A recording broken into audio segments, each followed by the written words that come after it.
Hello and welcome. It's been 5 years since the Almanac of Naval first came out, and to honor that, Naval and I wanted to do a special edition for you. We spent the day together and recorded over 4 hours of our conversation.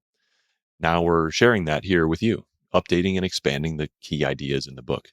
Like everything else in the Almanac of Naval, this version is being made available for free, in addition to the audiobook available on your favorite platform. This book has grown as a word of mouth phenomenon, being gifted and recommended, ultimately reaching millions of people all over the world in 40 languages. I hope you will help these good ideas continue to spread. Thank you for joining us. Let's dive in. Over the last few years, seeing you go deeper and deeper into David Deutsch's ideas, and at least from my seat, see the explanations that he puts forth and the connecting threads that you draw into your sort of existing theories about building wealth and how the definition of wealth evolves and expands and becomes universal and applies, at the civilization level, and the same rules all the way down to like the decisions that you make as an individual. Deutsch had a better definition of wealth than I did. My definition of wealth was very focused by my desire to make money. And so my definition of wealth was assets that earn while you sleep. Mm-hmm. And so I wanted to break out of the 9-to-5 trap, of the input tied to output trap. And I didn't want to have to work hard. I always used to say, I want to be the most successful guy for doing the least work in every aspect of my life, not just in business, but, even my personal relationships, even my day-to-day happiness, even my exercise and work. Like all smart people, I'm lazy, right? What's the highest leverage solution? That's right. Laziness is a form of leverage, efficiency, what have you. And it's not lazy in the sense that I want to sit around and do nothing. It's just that then I have time to do other things. I can focus on my health. I can spend time with my children. I can educate myself. I don't just have to be a drone working away. And so my definition of wealth was around, okay, let's break out of the 9-to-5 trap. Let's have my assets work while I sleep. And what are those assets that can work while I sleep? Well, capital is an obvious one. You invest money, but what is that capital actually doing? When you quote unquote invest capital, what you're doing is you're giving up the right to future assets that society owed you for having done work in the past, assuming it was all properly earned.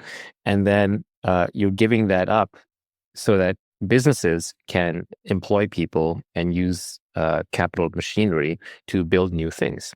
Well, another asset that could earn while you sleep is just a piece of a business. It could be literally a machine, a 3D printer working while you're sleeping.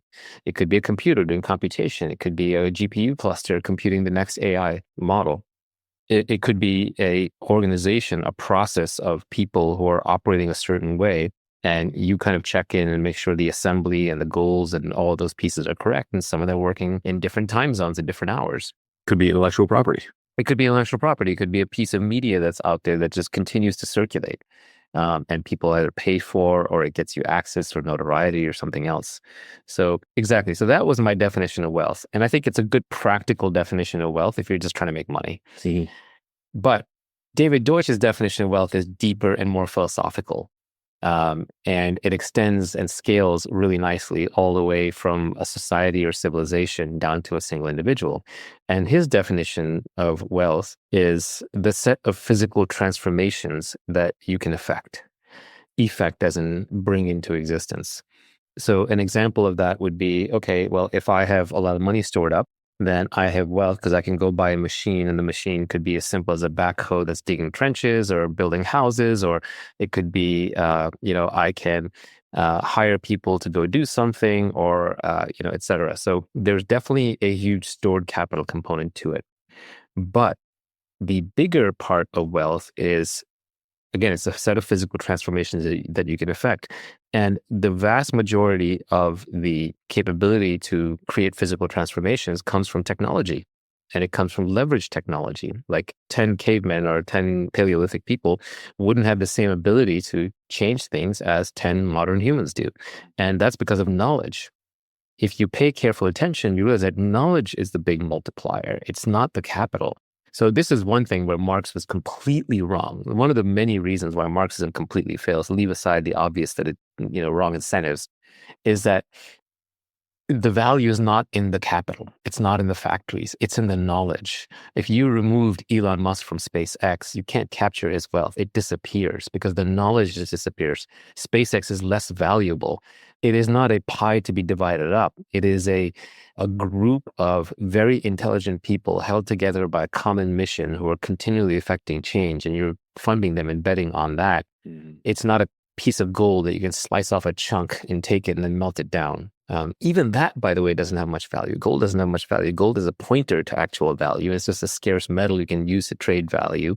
But the actual value is not in the gold. The value is in the people doing things. So as a society gains new knowledge, it becomes wealthier. As an individual gains new knowledge, they become wealthier. Yes, for example, I am wealthy by conventional standards, but my earning power is also the highest it's ever been. Why? Because I have tremendous knowledge, and people have knowledge that I have knowledge. And so because of that, I can effect change at a very big level. What did I get famous for? For doing my startups? No, not really. What am I proudest of? Startups? I don't know. Startups come and go. I'm proud of it in the sense that I got to be a man in the arena and I got to actually do something. What I seem to have gotten popular for is just for thinking through and then articulating things in a certain way. And that's knowledge, right? And this brings me back to earlier, we were talking about, timeless knowledge and wisdom and kind of modern knowledge. Modern knowledge, like knowledge about things, knowledge how to build cars and computers and robots and all that, that knowledge is transmissible. One person can discover it, they can convey it to the next person can then, take it on and duplicate and copy it. It makes everybody wealthier. Knowledge about human nature, knowledge about what is a good life, what is the purpose of life, as Aristotle said, eudaimonia, or I'm saying that wrong. I don't speak Latin or Greek. It's a lot of vowels. Yeah, it's a lot of vowels, but it's basically like, how do you live a happy life? Like that's a very practical philosophy. That knowledge, that wisdom is very hard to convey. Wisdom is very simple. If wisdom could be communicated, we'd all be wise and we'd all be done. But it always has to be stitched in with personal experience, and it has to be recreated inside the listener. You cannot just copy. It's not a process that you can copy. So wisdom is something that you need to hear over and over and over again. And you need to hear it in 1,000 different ways, in 1,000 different contexts, until you're going through your own life and then you do something and then it clicks and you're like, oh, this guy said that in this particular way and that resonates with me in this moment. And then you think it through and you stitch it into your worldview and it becomes part of your value system. And the problem is, if you've already heard it said a certain way, either too early or too many times, it's a cliche and everyone's going to roll their eyes, right? So like one of the things I think some of the greatest wisdom in the world is in nursery rhymes, right? Like row, row, row your boat. Like find me a greater piece of wisdom than that. It's very hard. Row, row, row your boat gently down the stream, right? Merrily, merrily, merrily, my life is but a dream. There's a lot of wisdom in that. Life is like a river, right? It is kind of flowing. It's flowing at a certain pace. You do want to row. You don't want to just sit there.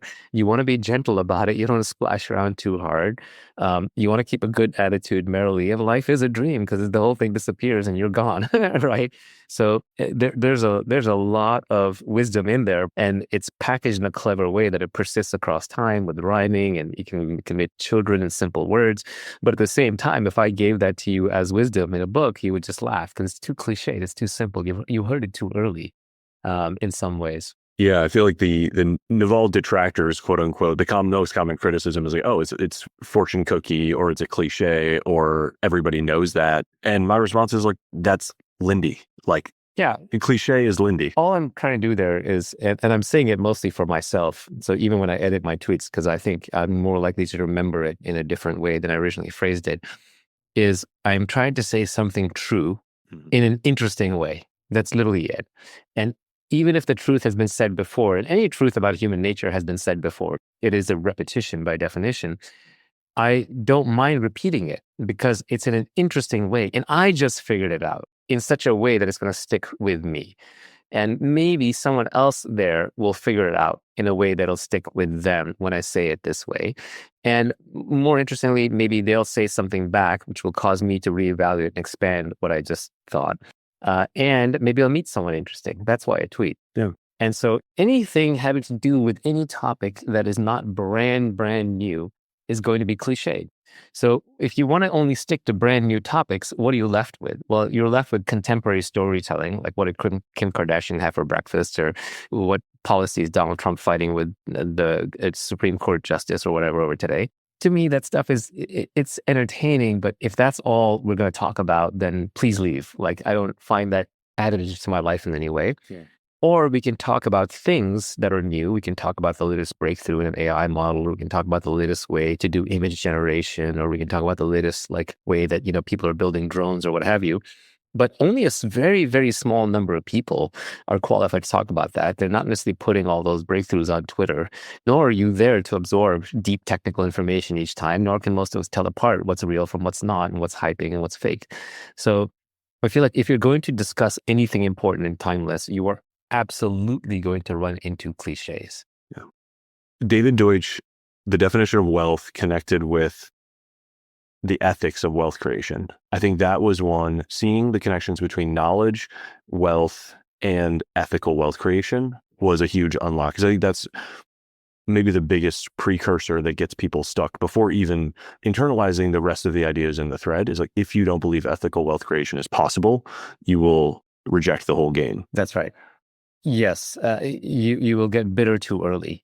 Yeah. And it kind of sucks when people do that. Like the common critiques of capitalism are all around cronyism, or sort of, the Federal Reserve money printing, or handing out favors to bankers and so on. There's no question when money is involved, when wealth is involved, not just a portion of the efforts, but the majority of efforts will go into siphoning, controlling, defending, fighting over, slicing up wealth. The majority. If you look in nature, there are 6 times as many species that are parasites as are sort of standalone, right? So most things are eating each other and trying to live off of something else. And there's a few that are like reaching for the sun and the sky and, trying to survive. And so it's just always seems easier to people to grab something than to create something. And when society ends up with too many people focused on slicing up the pie than baking it, then those societies collapse.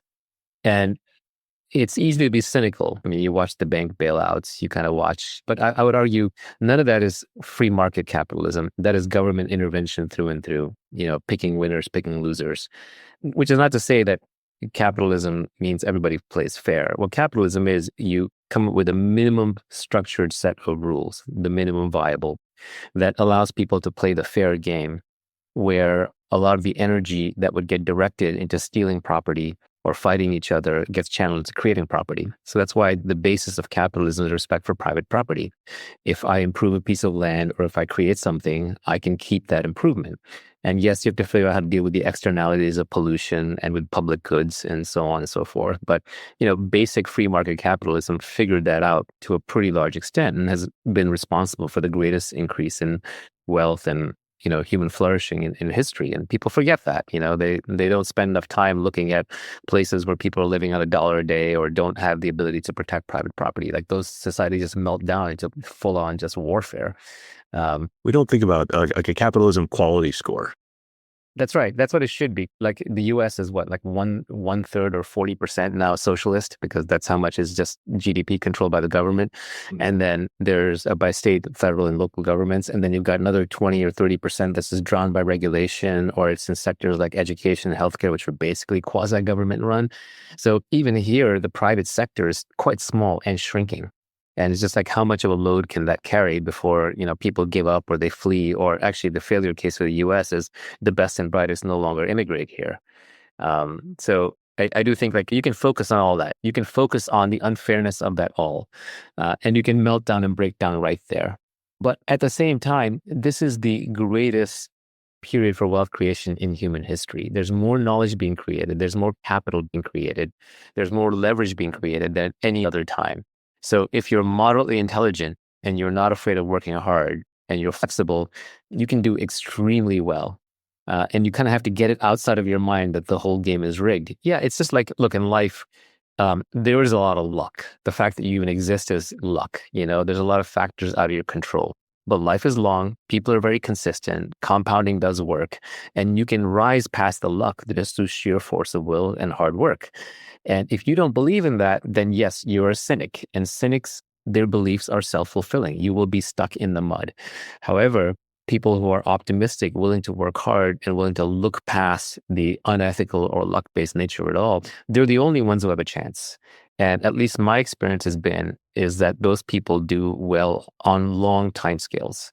So it might be 10 to 30 years. It's not going to be 2 years. There's no get rich quick schemes.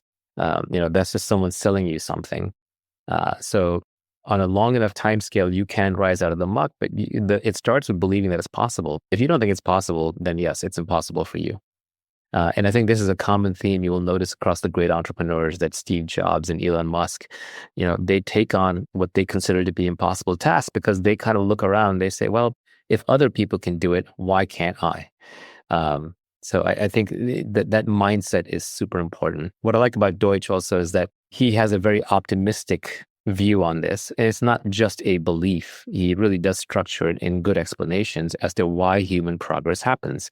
And he says we should be optimistic because we discovered this model in the British Enlightenment, which was their philosophical movement, where we basically figured out that we can advance science and society through the quest for good explanations, which means that we are truth-seeking. We're making conjectures.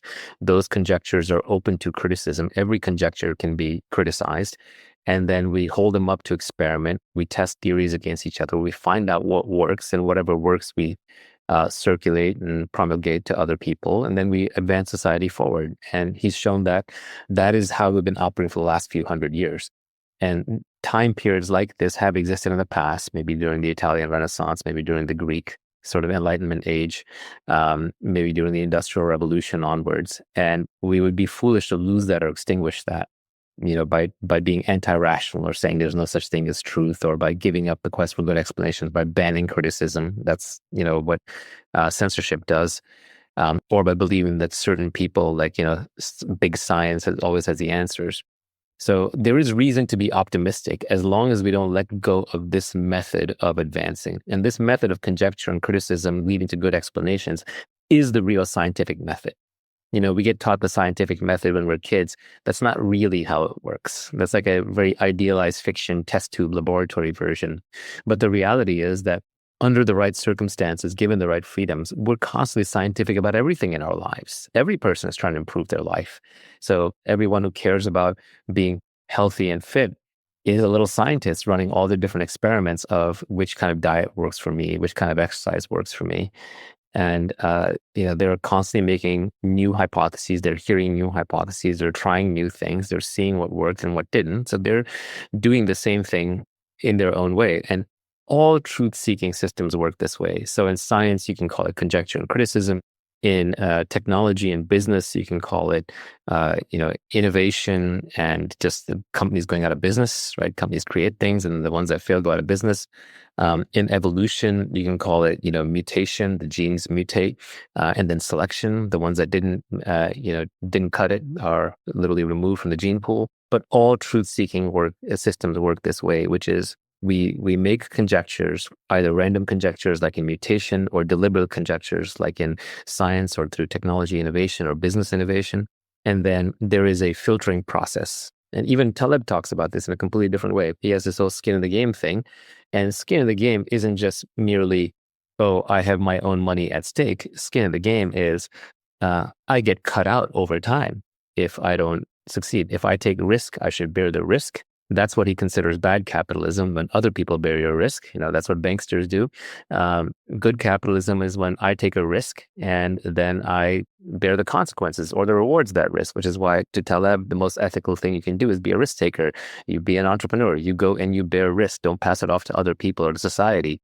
And then the skin in the game arises not from the fact that you had some skin in the game, but that over time, the people who were bad risk takers got weeded out. They either lost capital, they lost their lives, or they lost their reputations. And the people who were good risk takers ended up benefiting and then spreading the benefits that they gained to the rest of society. So even his skin in the game phrasing is somewhat isomorphic to Deutsch's conjecture and criticism. Yeah, I think that's why accountability was such an important reframe from entrepreneurs take risk, because accountability bakes in this, you personally bear the upside and the downside. You don't want risk for risk's sake. You want to conspicuously, directly, and publicly take a risk. Yeah, this is why I think Buffett and Munger were a little opposed to investment banks going public, because investment banks used to be partnerships, LLCs, where the individual partners would take on risk. LLCs only protect you so much. If the partners do something bad, you can have risk flow through to them. On the flip side, once you go public as a big faceless corporation, you can hide behind the CEO, you can be on the board, and they can take risks that can bankrupt society. Society has to bail them out because they kind of levered up and they put the whole financial system at risk. But somehow they themselves still get paid and walk scot-free and get to keep their assets, their personal assets, they're fine. So it's this pushing risk off into society through a corporate liability shield. I think, Buffett and Munger pointed out that was not a good thing. Yeah, Munger is a great, the people who make unethical behavior impossible are some of the effective saints of the civilization. Right. So he talks about double entry bookkeeping and a cash register and so on. Yeah. I mean, the problem is unethical it's a fuzzy line, right? Different people have different morality. And it's easier to be moral when you're not in the ring yourself doing anything or fighting anything or building anything, because then you can just get on your moral high horse. So academics and journalists can pretend to be the most moral people when they don't actually do anything, right? So on the flip side, you have, like, for example, in the AI race, people are swallowing up all the copyrighted content and then later saying, oops, sorry, I ate your homework, and spit it back out. So this is a difficult conversation. There's not like a one size fits all glib answer. Is there a sense where ethics and morals around how we conduct capitalism is like the bottleneck of progress? You're saying are ethics or morals a bottleneck to progress? Yeah, as we think about like how effective capitalism is in relation to how many people are makers versus takers. Yeah. And there's culture and there's regulation and there's so many inputs to that. Yeah, there are. I mean, I think the biggest impediment to progress, I think, is, believe it or not, I think it's size. Right? As of what? Size of institutions, size of countries, size of groups. Because the larger the group you have, the more groupthink you have. And groups don't admit mistakes. Groups don't search for truth. Groups search for consensus. Only individuals or very small teams of people can search for truth. Large groups have to have consensus or they fall apart. They fight with each other and they degenerate. So groups don't change their minds. Groups don't apologize. It's mobs. And so I think the best situation comes from when you have small groups of people who are each responsible for both the benefits and the losses. They have skin in the game, that are able to take risks. So, for example, in religion, you want to see back in Europe, and it was hundreds of religions, and they were each trying their own thing, and they came to the New World, and then you kind of got to see which worked and which didn't. In technology and in business, you want to see lots of city-states with different policies. You want to see lots of companies competing with each other. So humans do best when we're small groups competing. Mm. But the problem with this is that competition breaks into warfare. So religions, responsible for a lot of bloodshed when they're next to each other. These little city-states always end up fighting and being consolidated. These little businesses, they end up being swallowed up by larger ones, or there's monopoly effects when one of them ends up in charge.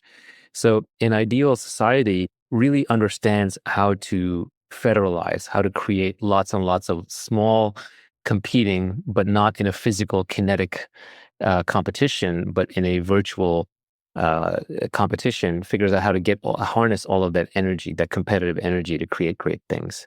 And so the US benefited from being federalist, from having 50 states with 50 different regulatory systems and 50 different experiments being run on the governance level. And it benefits from capitalism, which is lots of small companies competing. But where it breaks down is when you have a small number of big monopolies, or you have like big banks that have taken over the government, or the government running education and healthcare, or when you end up with all 50 states only being allowed to compete in small things, but you have 3-letter agencies and giant federal taxes running everything from DC. So that's when the system starts breaking down. So I think that the most flourishing systems are the ones where you have small countries, you have small tribes, and you have small companies competing against each other in a non-violent way.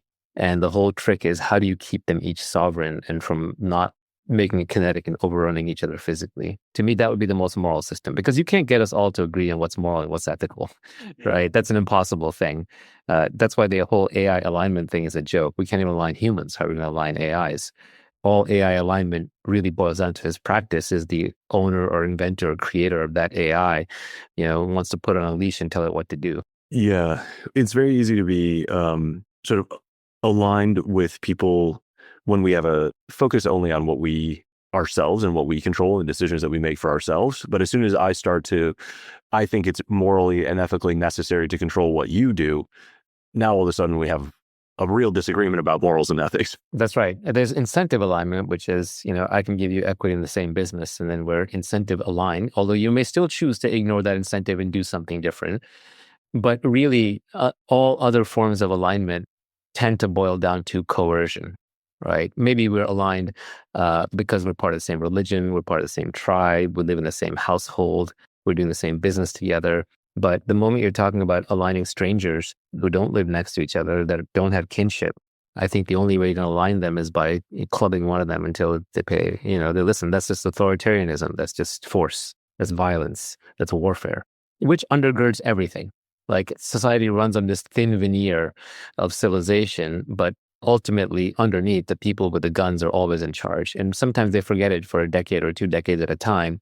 But either they take back over or someone from the outside comes in and takes over, which is why I think as a society, we have too many frivolous laws being passed where people pretend like the law is not being enforced by people with guns. Every law, down to like your parking ticket, is enforced by somebody with a gun.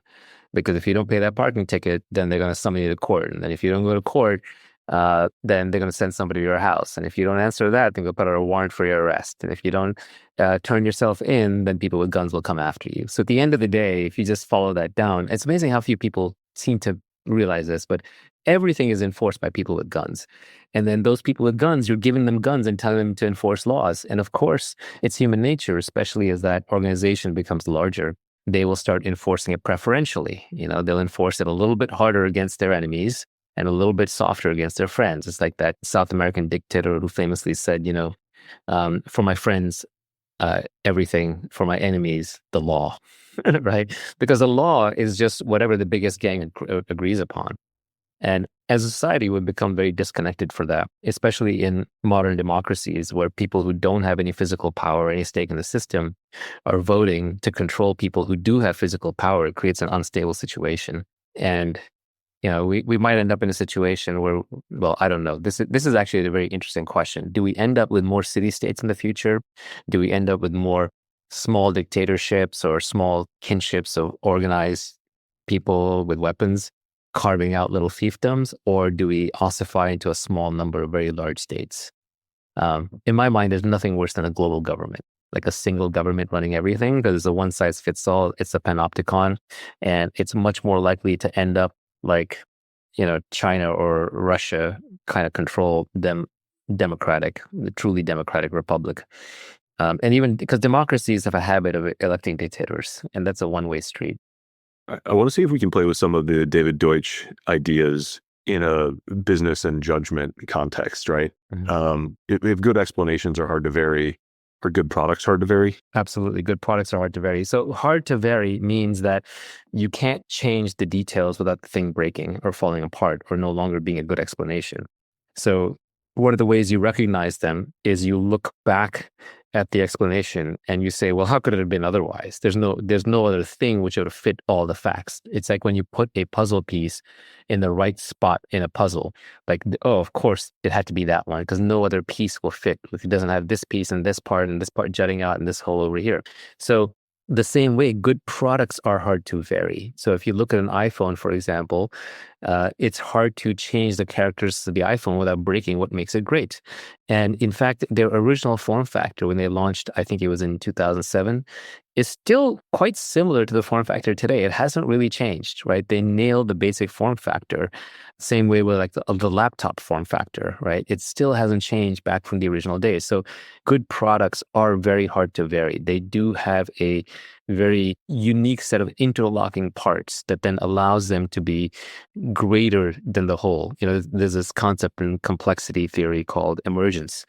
And emergence is when you take a whole bunch of different parts and you put them together and something new emerges that you did not expect. A new capability emerges. But one of the interesting parts is that the parts that you put together below, you didn't give them more freedom. You gave them constraints. You actually locked them together in certain ways. And by constraining the way in which they could operate, some new capability emerged above. So it was the constraints that created the capability above. And so that's a little counterintuitive, right? Because you would think more freedom leads to more freedom. No, in this case, it was constraints. Same way, like if you look at a corporation or a contract is a voluntary constraints that we enter into to go create something in the future. Like a marriage contract is to go create children in the household, or like a company is a contract to go create an equity-bearing entity where we agree in advance how we're going to split up the proceeds and who's going to do the work and how you're going to get the capital. So to be able to create things, you actually have to be able to constrain things. Once the things are locked together, they're hard to vary. You can't remove a component, nor can you change a component without the thing falling apart. And that's why like a good product is simple. It actually by simple, it doesn't mean like inordinately simple. It doesn't mean like Eli 5 simple necessarily, but it means that you remove the parts that are unnecessary. Elegant. It's elegant, yes. So there was a Antoine de Saint-Exupéry quote where he says, the airplane wing is perfectly designed not because there's nothing left to add, but because there's nothing left to take away, right? You can't take it away. It is platonic. It is the platonic ideal of an airplane wing. It is hard to vary. So a good product is similarly hard to vary. One of the conundrums that people come up with these days is, why are all things converging on the same design? Why do all cars look the same, right? It's because we're doing wind tunnel testing now. And so we know that that's like the most efficient model and we want efficient. So all the cars now look windswept. It's hard to vary out of that design unless you're doing it to be ironic or to stand out, like maybe, Elon with the Cybertruck, where it's like, I got so much power, I don't care. But I'll bet you that thing is wind tunnel tested too. It's angular and wind tunnel tested as opposed to like streamlined and wind tunnel tested. But good products are hard to vary because they also encapsulate knowledge. And as you gain knowledge, you put that into the product. And what technology does is it's the automation of knowledge. You figure something out, and then you figure out how to automate it, and then you figure out how to scale that automation. You figure out how to distribute that scaled automation. And that embedded knowledge is hard to vary because underneath that is a good explanation. Once you figure out that, oh yeah, once you figure out how to make electric cars, once you have the knowledge for batteries, it's kind of inevitable that most cars will go electric. You may need some off-road vehicles or military vehicles around gasoline for survivability reasons and disaster relief reasons. But for the average everyday consumer, they don't want to drive to the gas station and get smelly oil that can blow up on them and put it into this Rube Goldberg machine of parts and then have controlled explosions driving pistons while they, go down the seat. It's going to look in 50 years, like when you see those images of guys riding steam engines, where like the early cars are literally steam engines with boilers and coal. Like it's going to look like that, right? And once you figure out electric cars, then you realize actually we want electric cars not only so we don't have to go to the gas station, there's less moving parts, it's easier to repair, it's less messy, it's less polluting.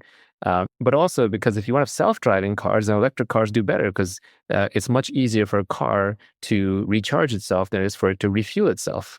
And if you have swappable batteries, maybe you can operate 24/7 and very little downtime. And you can capitalize better, you can bring the cost down. So it becomes one of those things, once you see electric cars working, you realize that is a hard to vary product for the next generation.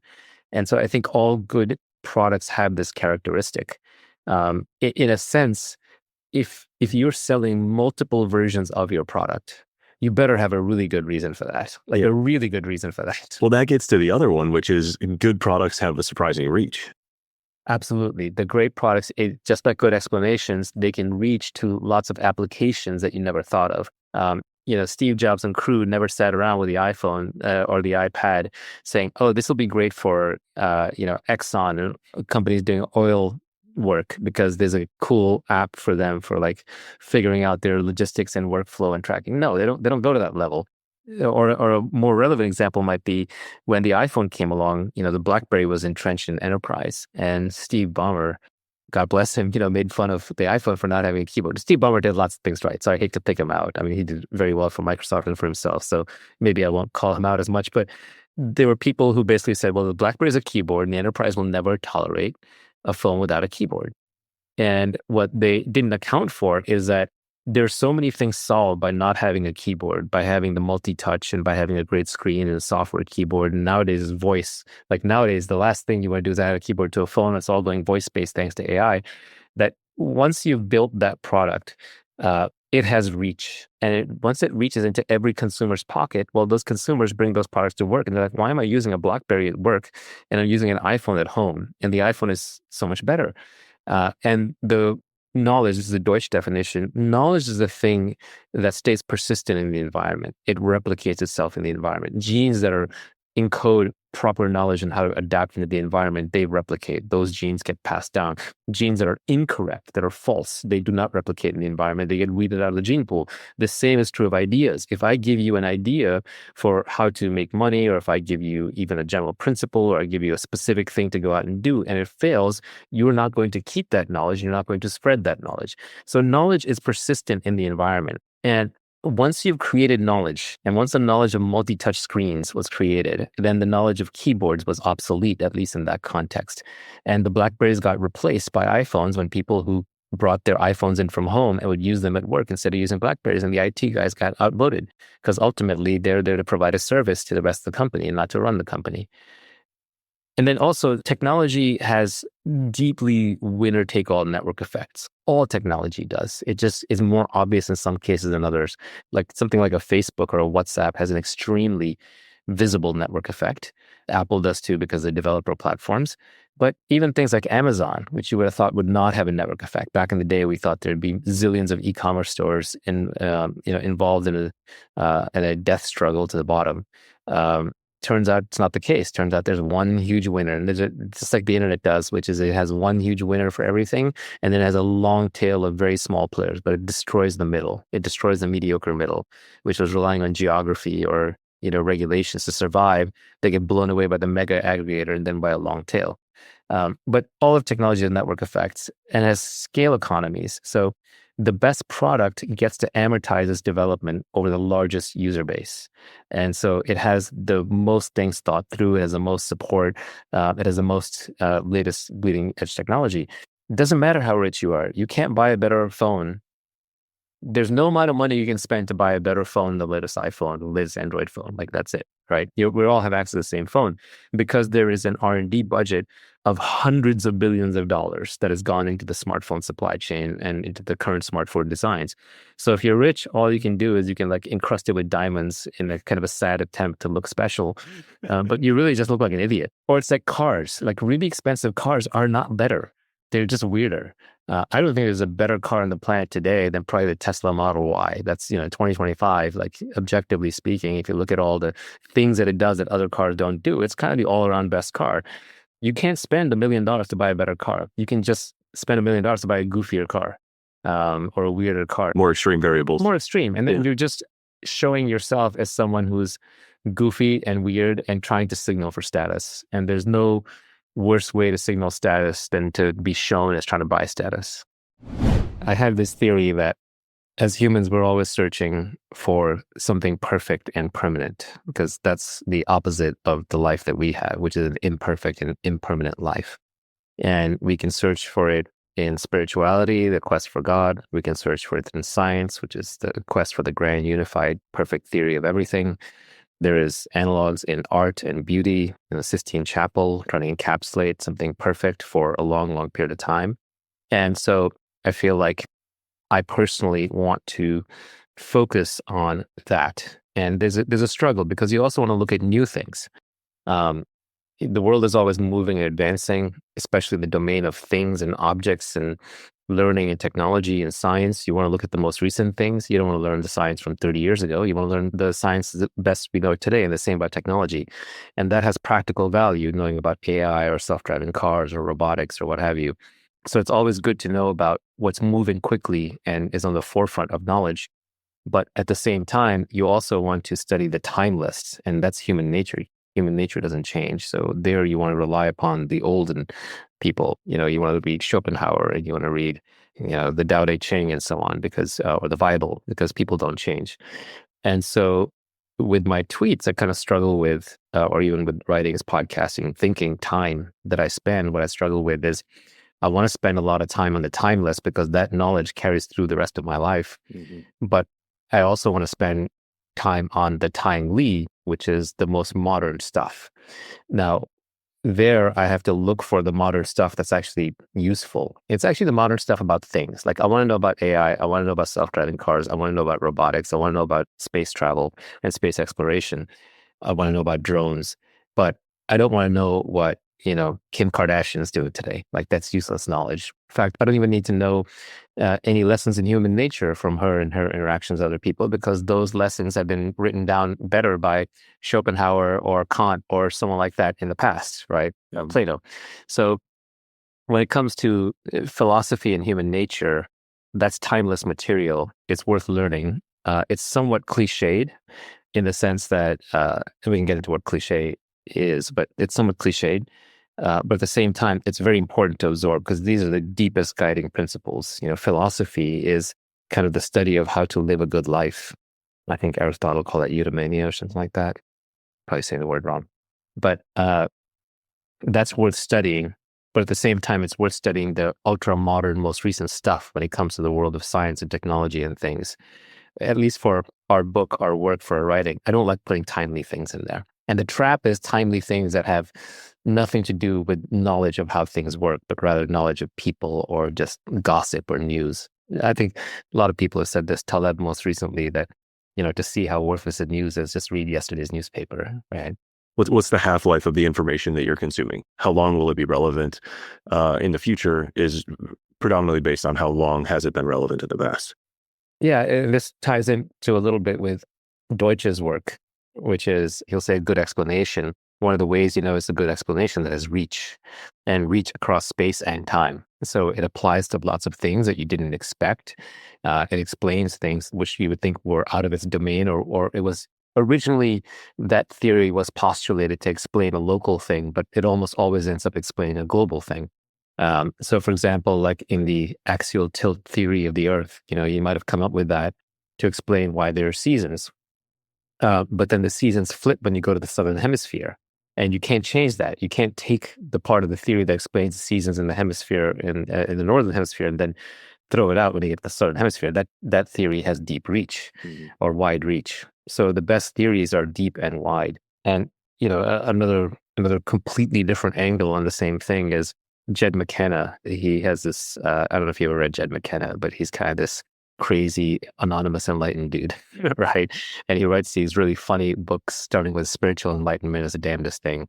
And I highly recommend them for people who are not mystical, not spiritual at all, but yet they know something is off, something is missing, something is wrong. It's like, I think it was Morpheus, the way he describes the Matrix. He goes, it's a splinter in your mind, right?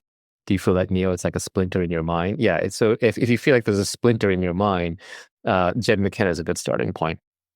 And he has this proof, quote unquote, of the existence of truth or God or what have you. It's a rework of a very old proof by a monk named Anselm. I don't know if he realizes that, but it's a rework of an existing proof. Anyway, it's not really a proof. It's not a mathematical proof, but it does rely on this idea that, hey, do you believe that truth exists? And if you believe that truth exists, then, that's a different universe than one where you believe that there is no truth, right? And if you believe that if truth exists, then do you believe that truth can be non-existent in a certain place or a certain time, or it can be temporal? And the answer is no. And so if you kind of follow that chain of reasoning, you realize that truth would have to have the widest and deepest reach. Again, it would have to be this all-encompassing theory. So whether in science, whether in spirituality, whether in technology, I think we're all just looking for something perfect and permanent. And as humans, we're always going to be dissatisfied. The human mind will always be dissatisfied until it finds that. And that's kind of the drive for achievement. And the more accomplished somebody becomes, the more they get to level up and go for something even broader, even deeper, even further. So, Deutsch, for example, isn't just content with being a mere physicist. He's also studying what he calls the four deepest theories: computation, theory of evolution by natural selection, and epistemology, because he's trying to explain everything in kind of a grand unified theory. Every philosophy at its core has to have some appeal to universality.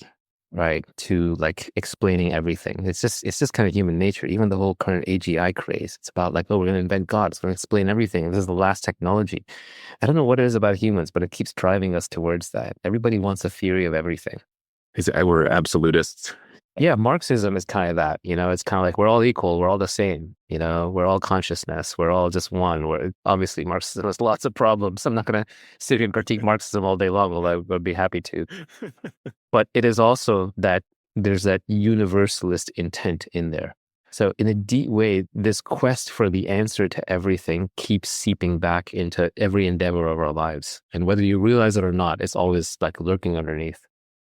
You said that your sort of earning power is higher than it's ever been and been on a steady increase over time. I'm curious to sort of break down the components of that. Like, how has that changed? What have the inflection points been, even as you've sort of gotten more retired, I guess you would say, like less deliberate? Yeah, to be fair, right now I'm like minimally retired. I'm working hard. I got a new company, right? In a way, I'm probably putting in as much work as I ever have. But the vast majority of it goes into my new company, which I really care about. Still in stealth mode. But some of it goes into making a few investments here or there, helping out some people that I know in the ecosystem, plus my old companies. But in terms of earning power, some of that comes from stored capital, so I can fund my own projects. Some of that comes from reputation, so people will kind of trust me and fund me and so on. But a lot of it just comes through knowledge of knowing what to go after, how to structure a new company, how to get it going, how to recruit good people, recognizing early on, like, oh, don't bother recruiting that person, even though they're good, because they're too high ego, they won't fit in, or don't sell too hard because it'll just come unstuck later, or go after these kinds of people. You need more technical builders at the beginning and less of the marketers and so on, because otherwise they're just going to create too many requirements too early, et cetera, et cetera. So it's just a lot of practical know-how, which has been folded into principles. There's kind of there are learning curves to everything. I think it was either Schopenhauer or Seneca. It was one of the two. I think this was Seneca, where he basically said, it's in one of his letters to Lucilius. He said something along the lines of that the right way to learn is from the specific to the general, and not from the general to the specific. And what that means is, like, you do things in reality, you encounter reality, you test it, you learn from it, and then you generalize. And then that lets you know when that maxim or that aphorism or that principle or that value system, when it applies and when it does not. Because one of the problems with picking up other people's values and aphorisms, you don't know when they apply, when they don't. So when people say on Twitter, well, you contradicted yourself. It's like, well, using that word a different way, it doesn't apply in this case. It's not, even though I don't use a lot of adjectives, what I mean is, in most cases, in the way that I'm thinking about it, this applies. And in other cases, the way I'm thinking about it, this other thing applies.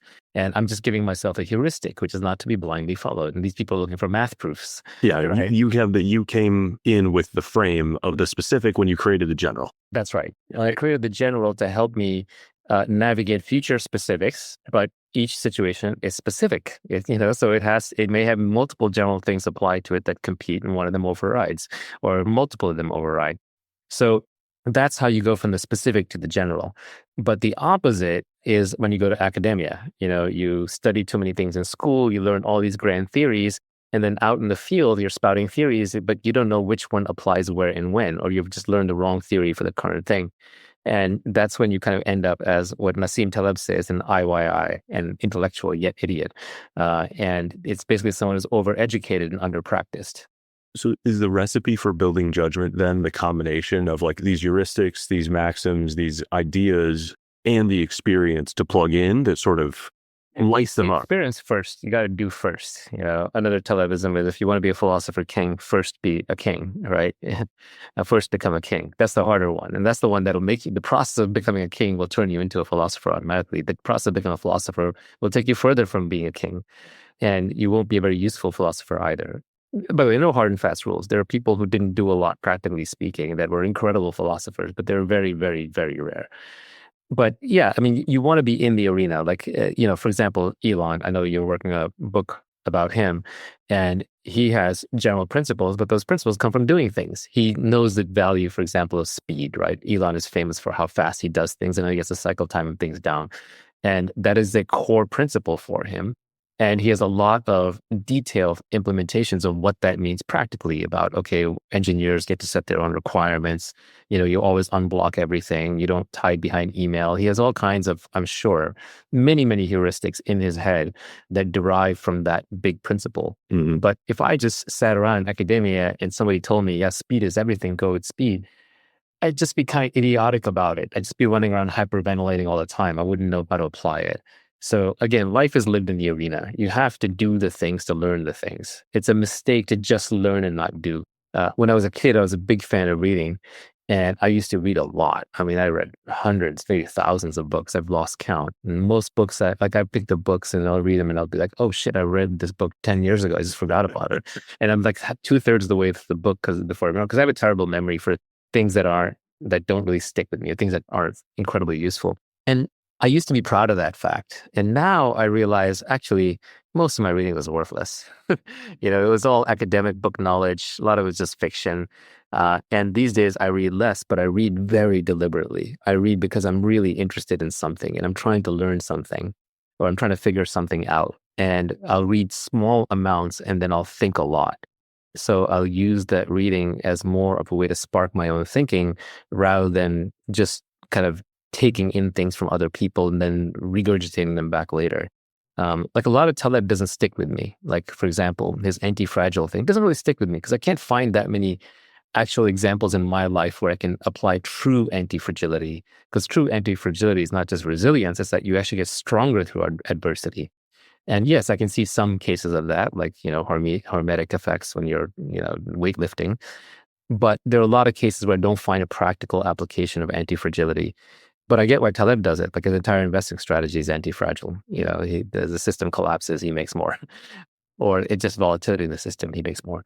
But I don't find as many examples. So the concept of anti-fragility doesn't stick with me. And even though I know that's the book that most people think has had the biggest impact on them and he values it the most, it doesn't work for me. So I don't read that book, but I'm always rereading Skin of the Game because that one has a lot of nuggets that I can apply, that I can say, oh, that's the generalization of something that I had noticed in my specific life. So the minority rule is a good example. I keep seeing the minority rule show up everywhere.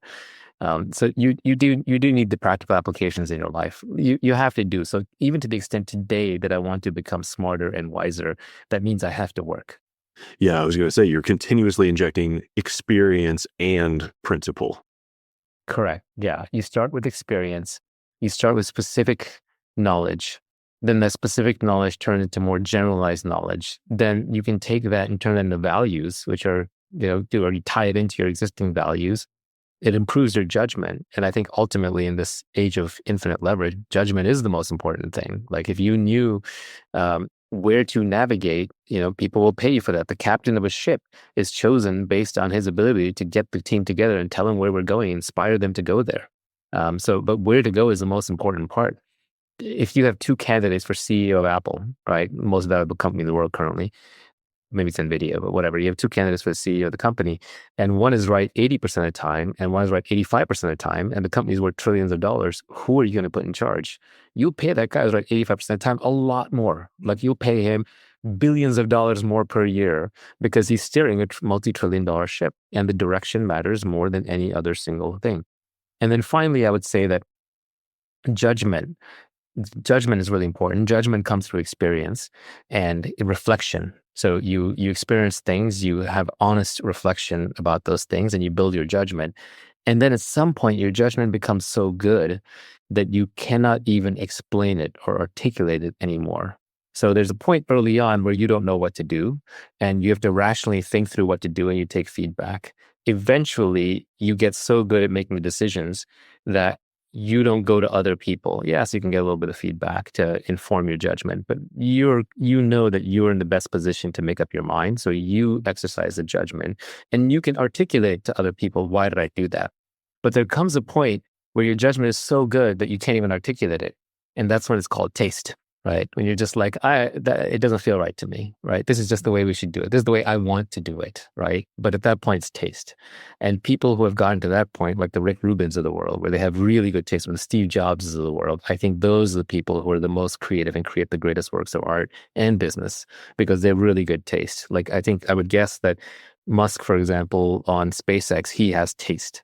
And there are a few key engineers around him who have taste.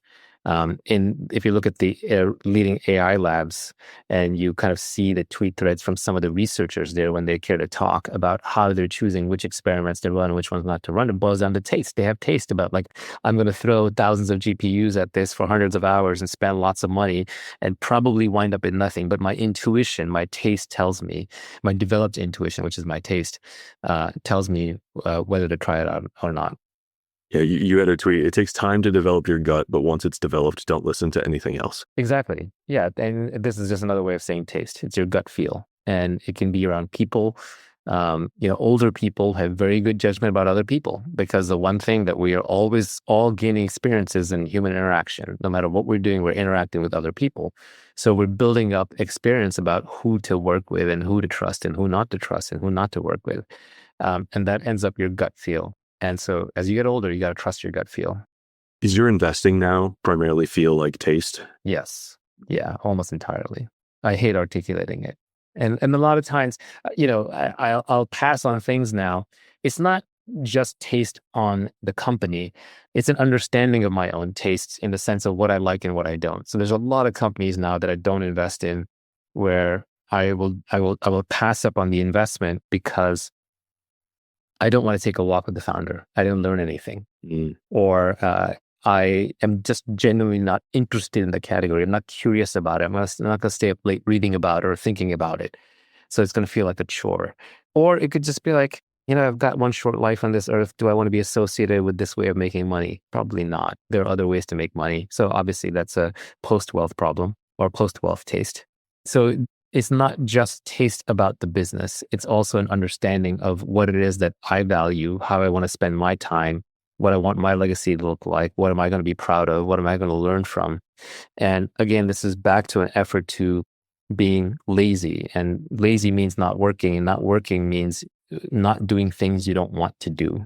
If you want to do it, it's not work. So an ideal life would be where everything I am doing and everything that I am associated with, everyone that I'm associated with is something that I would do anyway, almost for free, and being with people that I really enjoy being around and learning from them. So for me, that's people who are very capable. They do things. They're very low ego. So you have to deal with all the nonsense that comes with that. They're very intelligent. And so you're always learning from them. Is it actually ideal to be paid purely for your judgment? That's a thing you've talked about, but as we're like talking through this, it's like it's very hard to extricate your labor from your judgment, at least at some ratio, right? Yeah, that's right. This is why another tweet I had, they do contradict each other if you want to talk math, where it's like, what you do and who you do it with is more important than how hard you work, right? Let's start out, work as hard as you can, but what you do and who you do with are more important than how hard you work. But you still have to work as hard as you can. So it shouldn't feel like work. This goes back to like, it should feel like play to you, but look like work to others. That's really what you want to be doing. And that's idealized. You're not going to be able to do that, the full time. It's obviously not just hard work. Like how many companies is Elon running, right? The guy running the corner grocery store puts more hours in the grocery store than Elon puts into any one of his companies. So it's not just purely about hard work. That said, you don't get to be someone with great judgment and great connections and great capabilities without working hard. And you will not build up your knowledge fast enough. It's when you're working super hard, when you're really intensely into something, that's when you actually make the biggest breakthroughs. So I remember back in college, I had this computer science project where we had to write a compiler. And a compiler is a difficult thing to write. A compiler takes a high-level programming language and breaks it down to lower and lower-level programming languages until finally goes into a set of instructions that the computer can understand. And writing compilers up there in CS, it's like, other things in that level might be like writing an operating system, right? A simple operating system. So it's no joke. And I just remember when I would go in the computer lab, it would take me hours and hours and hours just to load the problem into my head, to go through my own code from the previous few days, to kind of come back to speed, like, okay, this is what I meant over here. And this is the part where I'm stuck on. And this part over here is janky. And this is a patch. And this thing works over here and it's beautiful. But it would just literally take me hours just to get back into it if I'd been out of it for a little while. And so then I found that the most productive sessions that I had in front of that computer writing that compiler were 24 to 36-hour sessions, or I wouldn't sleep. So I would just be up for 36 hours drinking Coca-Colas and just kind of coding, or just thinking and walking and coding and thinking and walking. And then when I finally fell asleep, the problem would fall out of my head. And then it would take me a few days to recover. And then I would have to reload the whole problem back into my head. Now, that's an exaggerated kind of example. But I think in general, a lot of times, a lot of breakthroughs happen when you're deeply into a problem. It just takes hard work and time. Like even with my co-founder of my new company, who is just an amazing guy. He's brilliant, just one of the smartest human beings I've ever met, super low ego, very pleasant, and very hardworking. If he's awake, he's working. He's probably working right now while I'm goofing off recording this with you. You know, I've even noticed with him, like we talk every day, we have deep conversations, we catch up a lot. And it'll be an hour into the conversation when I'm already ready to hang up and give up, and we've already covered all the topics, so we're just circling and shooting the shit, that the big breakthrough will come. The big insight will come. We're like, but also this. Oh, yes. And now it all connects together. It just takes time for your brain to percolate through a problem. And so the more time you devote to a given problem, the more likely you're to have a breakthrough. It's like if you're trying to solve a really hard problem, one technique that I have is I want to load it into my background subconscious. I want my intuition working on it so I can have that shower breakthrough 48 hours later. And you can't put that on a schedule. You can't time that. So what you have to do is you have to so intensely focus on the problem that your whole mind absorbs it. And even your subconscious figures out, okay, this is important. You're dreaming about it. And then on some unknown time scale, you'll have some insight or some creativity. But you're not going to have that unless you did the hard work of working through all of it manually with your foreground, with your neocortex early on. So I do think hard work is important. You can't give it up. But if it feels like work, if you're forcing yourself to go through the motions, then you're going to lose because somebody who doesn't feel like it's work is competing with you. And for them, it's entertaining or fun or at least fulfilling. So that good judgment comes from a combination of like spending so much time on the explicit knowledge that it becomes sort of implicit. That's right. Yeah. You spend time on the explicit and then it becomes implicit. And then there's a phase where it's implicit, but you can still articulate it. And, this is an analogy. This is not strictly correct, but I would say there's a point where you have to reason through it every time using logic. And that's basic decision making.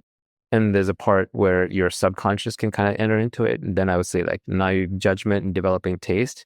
And then I think there's a point where your whole body reacts to it, right? Because there is wisdom in the body. There's knowledge in the body. And at that point, it's just taste. And then you're done with that thing. I mean, you're not done, obviously. It's always going to improve. But now you're top of the craft. John Cleese, the guy from Monty Python, had a great quote about this that stuck with me, which is, you simply have to let your mind rest against the problem in a friendly, persistent way. That's right. That's actually really well put. Yeah, he's right. Your mind has to be involved and you have to focus on it, but it has to rest against the problem because you're pushing on it, but in a way you're not going to give up. And yeah, was it in a friendly, persistent way? Friendly and persistent. Yeah, you can't give up. And friendly, so you don't give up. Exactly. He's right. Yeah. Him and Ogilvy have like these really interesting ways of sort of activating their subconscious around problem solving. Yeah, everyone who I think is deeply creative both works really, really hard, but yet knows that it has to be enjoyable. Otherwise, you'll never get there. There was a line by a painter, I think Pablo de Sarasota, something like that. I don't remember the name, but the line was good. And he said, for 10 years, I've painted 7 days a week, 16 hours a day, and now they call me a genius. Does AI have judgment? No, I don't think so. I wouldn't count on AI to exercise judgment. What AI has is AI has incredible information retrieval capability. So it can cross-correlate all human knowledge. And if humans have figured out before, it can give you the conventional correct answer, which is going to be correct in most cases for solved problems. So, if you're trying to figure out what is the law on a specific point, it can read all the legal texts and tell you what the current interpretation of the law is according to all the conventional wisdom. But if you're looking to do something creative or something brand new that no one has yet figured out, or you're dealing with a highly complex problem with a very specific situation, you don't have the AI make that judgment call for you. So I don't think of the AI necessarily as having judgment, but I think of it as like the ultimate leverage information retrieval tool. Also, humans have values, they have points of view, they have binding principles, they have things that undergird the foundation of what they believe to be true and what they believe to not be true. And this is idiosyncratic to the person, it's adapted to the environment they're in. The AI is taking a one-size-fits-all approach according to what's either in textbooks or conventional literature, or what the data labelers who are labeling the data into the AI thought of it.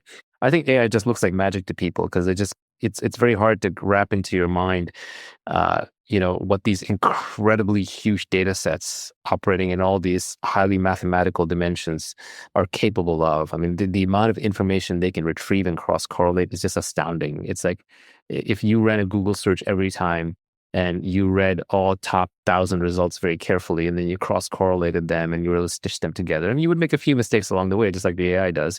But, that level of research combined with, I do think it has some tremendous calculation abilities because it can write programs and it figures out some algorithms, below the level of human creativity, but above a mere calculator.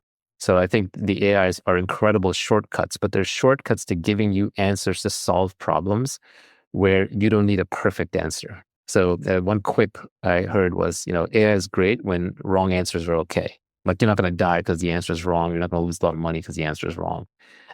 But for anything creative or requiring judgment at the edge, which is what you really get paid for. You get paid for creativity. So the AI lifts the boat for everybody. If you have an AI, everybody's an AI. You get the AI answer, everybody gets the AI answer. There's no alpha. There's no edge anymore. So in that sense, the AI raises the tide.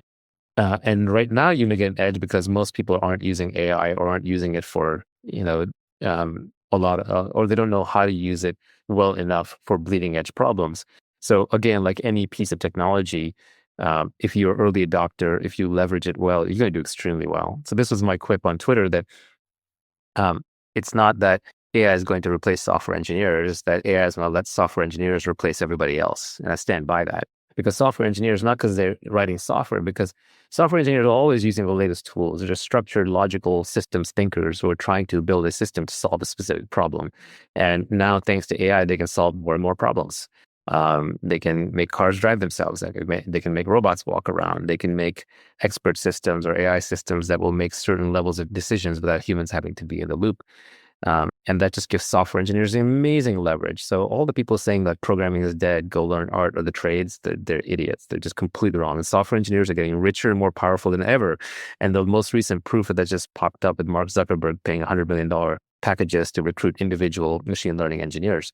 Because the most leveraged engineers are the ones who are building these AI systems. And then the ones below them are the ones who are using these AI systems. And then even below them is everybody's affected by these engineers using these AI systems. Yeah. You had talked before about like the robot revolution is already here. It's just packed into data centers. And that was 10 years ago. That's right. Yeah, the robot revolution has been here for a long time. There's trillions of robots on the planet, but they're just packed into data centers. They don't need legs and arms. They're just computing. But now there's AI and AI agents. And I imagine, the leverage that somebody who's fluent with those tools can get is orders of magnitude. It's massive. I mean, now you can program them speaking natural languages. Now they can access natural language databases. Now you can program them just by pouring in huge amounts of data, not even having to program them. They program themselves. Then they program for you. But it still helps to be a structured thinker. Like my most useful classes when I was doing computer science and physics were actually things on, like I love my courses on computer hardware, on computer networking, on statistics, on a lot of the deeper physics. And not because I got to use those directly, but because it just helped me with concepts. It just helped me think in certain ways. So even if you aren't writing networking code, knowing how the computer is doing networking underneath is incredibly useful because then you know what's possible. Steve Jobs and his team, their genius that allowed them to assemble things like the iPhone was because they understood at a very deep level what was possible, what was technologically possible, what was in the bleeding edge, what was barely possible, what was almost impossible. and what was actually impossible. So they knew the lines between those different things, and they knew it in terms of the material science, they knew it in terms of manufacturing, they knew it in supply chains and deliverability, they knew it in costing, they knew it in computer programming, they knew it in hardware, they knew it in the electrical engineering, they knew it in battery requirements, they knew it in space requirements, they knew it in bandwidth requirements.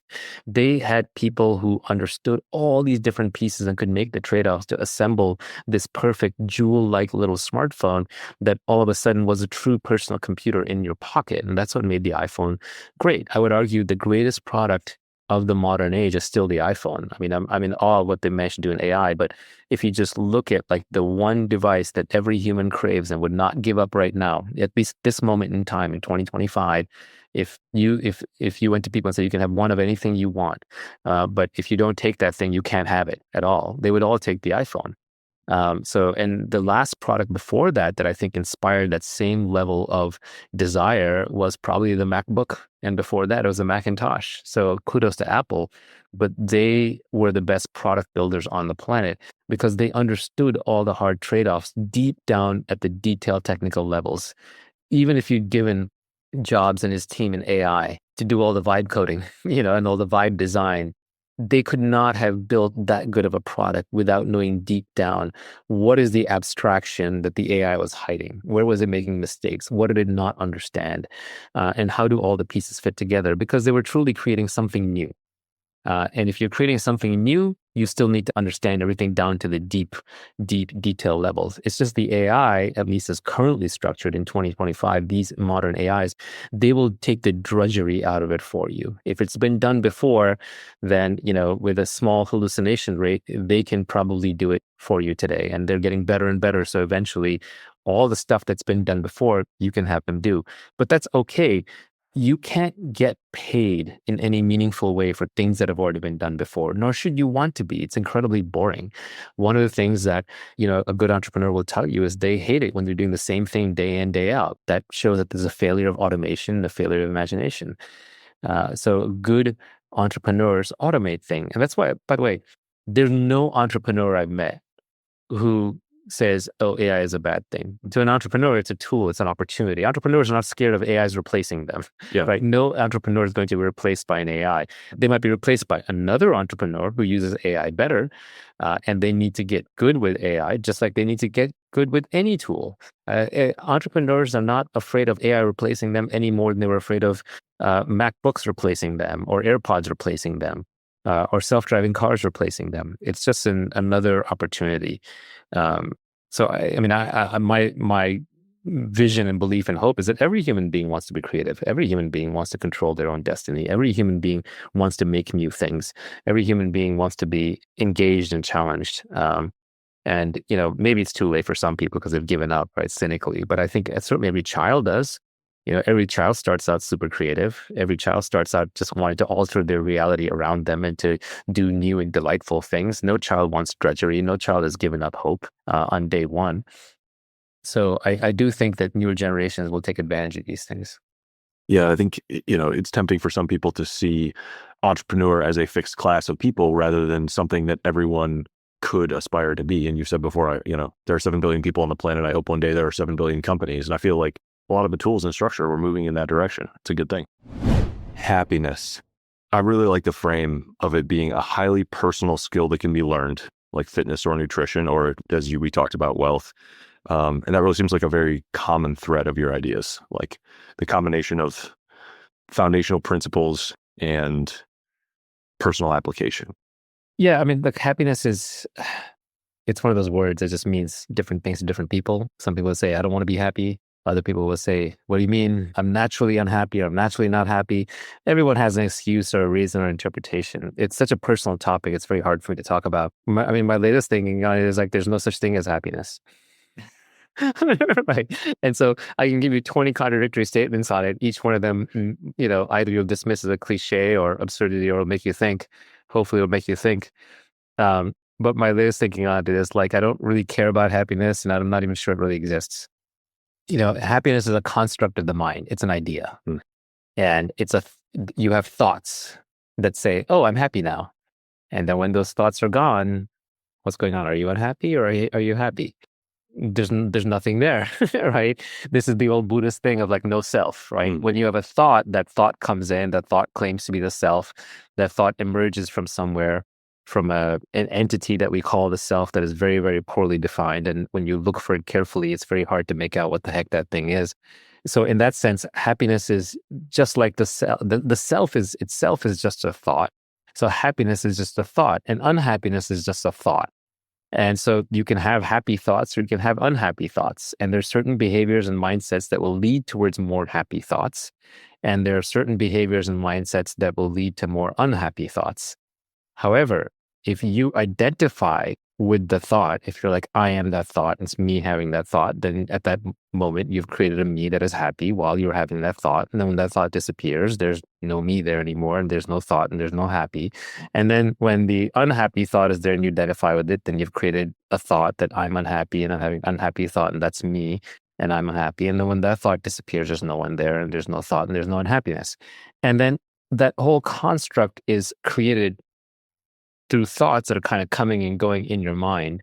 And I even hesitate to say mind, because like, where is this mind when you're not having a thought of the mind, right? It's like everything that we talk about here, this topic exists at the level of thought. But if you are not strongly into those thoughts or identify with those thoughts, then you're not going to have a concept of happy or unhappy. And there's certainly no happiness outside in the world, both in very different meanings. One meaning is no happiness outside in the world because it's just a mental construct you have internally. And so you can reinterpret your past, you can reinterpret your situation to often change those things or your habits. But the second is that there's no happiness in the outside world, and that the outside world is incredibly impermanent. It's out of your control. So there are always reasons to be unhappy for the outside world. The same way, there's no unhappiness in the outside world too. You're making that up in your mind because it's not going the way you want it to. Yeah. And the world itself doesn't care. And that outside world can't make you any more unhappy than you let it. Now, there are obvious exceptions to this. Like if you're in physical pain, your body's unhappy, that will make your mind unhappy, that will make you strongly identify with the pain, and you will be unhappy, right? That's why, in fact, you could argue that the whole mind construct exists. It's to feel that thing. To respond to pain. One definition of love of pain is that pain demands a response, right? Pain is the thing that's like, pay attention to me right now, drop what you're doing, stop daydreaming, pay attention to me right now. And emotional pain is a variation on that. Yeah. But so happiness and unhappiness, these are very personal concepts. I would say my new thinking on this, my latest thinking, subject to change. I am not an enlightened being. I'm not a perpetually happy person. So it's literally just one person's personal exploration. My latest thinking on this is that I don't necessarily want happiness. I kind of want just, the Zen thing of being okay with things the way they are. And I think it helps to be in that state when my desires are few and consciously chosen. When I am doing things for non-selfish reasons, and that is selfish in a way. Like if I do things that are larger than myself, then I will be more okay with whatever the ultimate outcome is. Like for example, if I'm genuinely trying to make the world a better place, I'm not saying I am, but say I was Mother Teresa or some equivalent, and I was genuinely trying to make the world a better place, I wouldn't take it personally if the world wouldn't let me make it a better place, right? Because it's not a personal mission. The same way when like someone's doing it for God or someone's doing it for their children in a selfless way, it actually hurts less when, things don't work out exactly the way that you want them to. So having higher motives is helpful that way. Depressed people are ruminating upon themselves. They're really thinking about themselves. So not thinking about yourself is helpful. My simple tweet on this was, the more you think about yourself, the less happy you're going to be. It's that simple. So I'm more interested in peace. Now, do I want peace all the time? I don't know. It seems kind of boring. There's one argument that boredom, this is a Schopenhauer argument, that boredom reveals the emptiness of existence. Because when you're not doing anything, when you're satisfied for one brief moment, all your desires are fulfilled, you're kind of just sitting around, what happens? Boredom shows up immediately. Why? Because existence itself is somewhat empty. And so then you want to go and do something else. This is the pessimistic viewpoint. The optimistic viewpoint is actually, that's the mind. Your mind is addicted to pleasure. And so it wants to jump up and go do something pleasurable because that's what it's used to. What may help to realize that all problems are mind created for good reason. I'm not saying the mind is a bad thing. It's there to protect your body. But we have a way of taking on problems that don't affect us. Politics is a good example. Wars halfway around the world, or political parties, or so on. And your mind just picks up problems and desires that are just not important. And so, yeah, if you're Buddha, you can live in no mind. But if you're a normal person, you can at least, a rational person can find some level of peace by cultivating a strategic indifference to things that are outside of their immediate control, right? I've said this better in the past, but I'm caveating it a little bit now, because I'm actually reconstructing on the fly rather than quoting, because I think you just have to catch yourself. Right. The purpose of meditation is not to get you enlightened. It's not going to do that. It's not even necessarily to make you happier immediately, or to solve a problem, or to calm you down. The purpose of meditation is just to become self-observant. And when you're self-observant and more self-aware, you catch your mind doing things that are not in your long-term best interests. And then you can reset it. Or you can stop and say, is this true? Is this something I really want to go through? Is this a really important desire? Is this something that I need to suffer over? What's easier, reinterpreting this or actually dealing with the underlying problem? Because we're always just picking up things to do. So anyway, if I just wanted to be quote unquote happy, right? Again, I'm not sure there's such a thing. Like if I wanted to be peaceful, then I would just do nothing, but I would get bored. Now, is that a problem? Yeah, I think that's a problem. I don't want to be bored. Now, could I rise above the level of the mind and be like a Zen monk? Maybe. But I also kind of like life. I like having certain gifts. I like self-actualizing. I like doing things. Let's say that the Buddhists are right, and I am Brahman, then why didn't I just stay Brahman? Why did I come here? Right? It's the age-old question. Why am I here? Right? And I think the only practical answer to why am I here is to do what I do. And so if I just do what I do without overthinking it, then it's naturally going to lead me to a place of happiness. This is back to row, row, row your boat, right? It's gently down the stream. As long as I keep rowing and I'm going gently, I'm kind of playing the game I'm meant to play. Yeah, I think one of the things that seemed to resonate with people about this book is the combination of principles about wealth and happiness. Like so many people talk about one or the other, but never the tension, the contrast between the two. And I think what a lot of people sort of look to you for, and whether you consider yourself a good example of this or not, I'll be curious to hear, is someone who's engaged but peacefully. Yeah, I'm not sure I'm completely peaceful, but definitely more peaceful than I used to be. I'm not as peaceful as a Zen monk, but I'm probably way more peaceful than your average nervous founder. Some of it is it helps to have money. I'm not going to lie about it, right? But I think I got more peaceful before I'd made a bunch of money. And it was because I was actually in a very high stress period, and I just had to figure out how to deal with it. And I read some books, Krishnamurti and Osho, and I did some psychedelics, like everybody else in the Bay Area, but not in a way where, I think some people they go to Burning Man, they do their psychedelics, and they live for psychedelics. No, it's a message. You get the message, you hang up the phone. And then I did a lot of meditation. I did a lot of reading. I did a lot of thinking. And I did a lot of introspection. And I can't point to any single silver bullet, but all of it helped. It helps me be zen and peaceful while I go about the thing, not be miserable. Again, I kind of want the lazy man solution to everything. So I want the lazy man solution to enlightenment. I want the lazy man solution to wealth. I want the lazy man solution to art and creativity. And by lazy, I mean working on something that doesn't feel like work to me, right? So thinking doesn't feel like work to me. Thinking on the big questions, like it would be more work to not think about them than to think about them, right? If I'm pacing around late at night and it's midnight, I'm by myself, I will naturally start just pondering, like, what is this all about?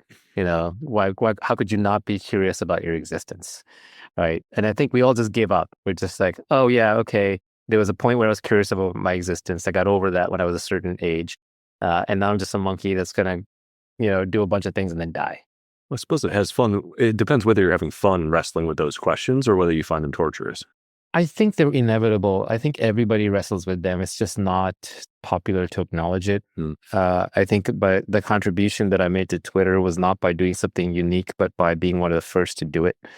Now there's a lot of accounts that frankly say the same things or different things in very interesting ways. I was just early in doing that. And I think we draw boundaries in life, right? One of the reasons why Steve Jobs was to me the apotheosis of entrepreneurship was because he was not just a business person, but he was also an artist. And, he did LSD and talked about it. And he did his meditation. He almost became a monk. And he was a Zen Buddhist. So he also tried to solve everything in life, all the big questions. And, I thought it through, and kind of what I came back to is, I had a recent tweet on this. I actually forget the exact wording of this tweet, but I know the principles, which is what's important. The principles are, first, you have to stay healthy. You're born healthy. You don't finish healthy. And so the longer you can drag that out, the better, right? So that's why we're inspired by people like Brian Johnson or, whoever your fitness guru is or health guru is. You got to stay healthy. That's the baseline. Then you want to get wealthy. You'd be lying if you said you don't want to be wealthy. Everyone wants at least some level of wealth, right? Maybe not. If you're virtue signaling socialism, maybe you don't want it. Or if you're, don't want to be too high above your peers, you don't want it. But you want some level of comfort and wealth. Yeah, you don't have to worry about money. Nobody wants less wealth. They don't want to go backward. That's right. And what's the old line? Money doesn't solve all your problems, but it solves all your money problems. Mm-hmm. So you want to solve all your money problems. And then what remains, right? Well, every time I go around in circles on it, I come back to just three things that I'm interested in. And that is, and it's going to sound cliched, but I'll dive into them. It's truth, love, and beauty. And truth is just, I want to know all the things that are true. And I want to eliminate all the things that are false. And I want to know all the things that are true on a spiritual level, on a philosophical level, on a scientific level, on a technological level, on a human nature level. Truth is permanent. Truth is, the closest thing to perfect. Truth has wide reach. Truth will make my life better. Even if it makes my life worse, I want to know the truth. It's very unique in that way. Truth and love are two things where even if it makes your life worse, you would still take them. Like being in, loving your kids, even if it makes your life worse, but makes them better off, you want to love your kids because it feels good to be in love. It feels fulfilling. And truth, even if the truth makes your life worse, like if it turns out that, we're all matrix brains in a vat, you still want to know that. It's like, in fact, in the movie, The Matrix, Keanu Reeves' character, Neo, he breaks out of the Matrix, and Zion is worse than the Matrix. It's a shitty existence, a real city. And there's another guy, I forget the name. Cypher. What's that? Cypher. Yeah, Cypher. Cypher wants to go back in the Matrix because he'd rather eat the fake steak and drink the fake wine. But Cypher's a pathetic character. Cypher's a warning. Nobody says, oh yeah, I'm Cypher, right? Everybody wants to be Neo. Yeah. Because they know that you can't live a lie. So truth is super important. And in everything that I do, in little things and in big things, I want to know the truth. You did say that the closer you get to truth, the closer you get to peace. Yeah, I think the way I said it is that the closer you get to truth, the more silent you become inside.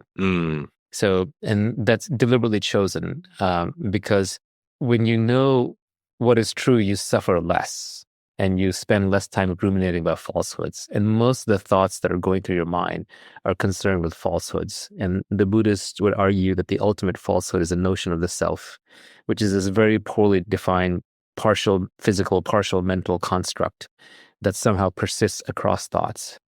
And just the more things you resolve as being true or false, the less mental chatter you should have. All the way to the point that like the super wise enlightened people are completely silent inside because they've seen through the illusion of self and they have no separate self, no separate persistent self experience. So if your mind is chattering less, that is a sign that you're heading in the right direction. That said, in my experience, your mind doesn't really chatter much less, but hopefully hopefully there's less anxiety. And this happens in meditation. If you're doing meditation, you'll find that, at least I find, the first 20 minutes, your mind goes berserk all over the place. And then at some point it calms down and you're for about 30, 40, 50 minutes in, it's just blank. And it's actually a very blissful state. Or it can be different depending on how you meditate, but it's certainly not going to be chattering as much. And a lot of that's because you're resolving problems. And a lot of your problems don't need real world resolutions. They just need to be acknowledged. One of the classic practices is when you have an emotion, when you have a strong feeling, you just pay attention to it and you deconstruct it. And you're like, okay, there's a little feeling associated within the body. Is that bodily sensation actually unpleasant? Not really. It's just like a hollowness in the chest, for example, and doesn't feel that bad. And there's a thought associated with it. Well, is that thought unpleasant? Well, the thought itself can't feel pain. It's just so who's classifying it as unpleasant? Well, you are. Well, what is you in that case? It's just another thought. So it's, one thought of yours saying, I don't want this other thought here, and then associated with a bodily sensation.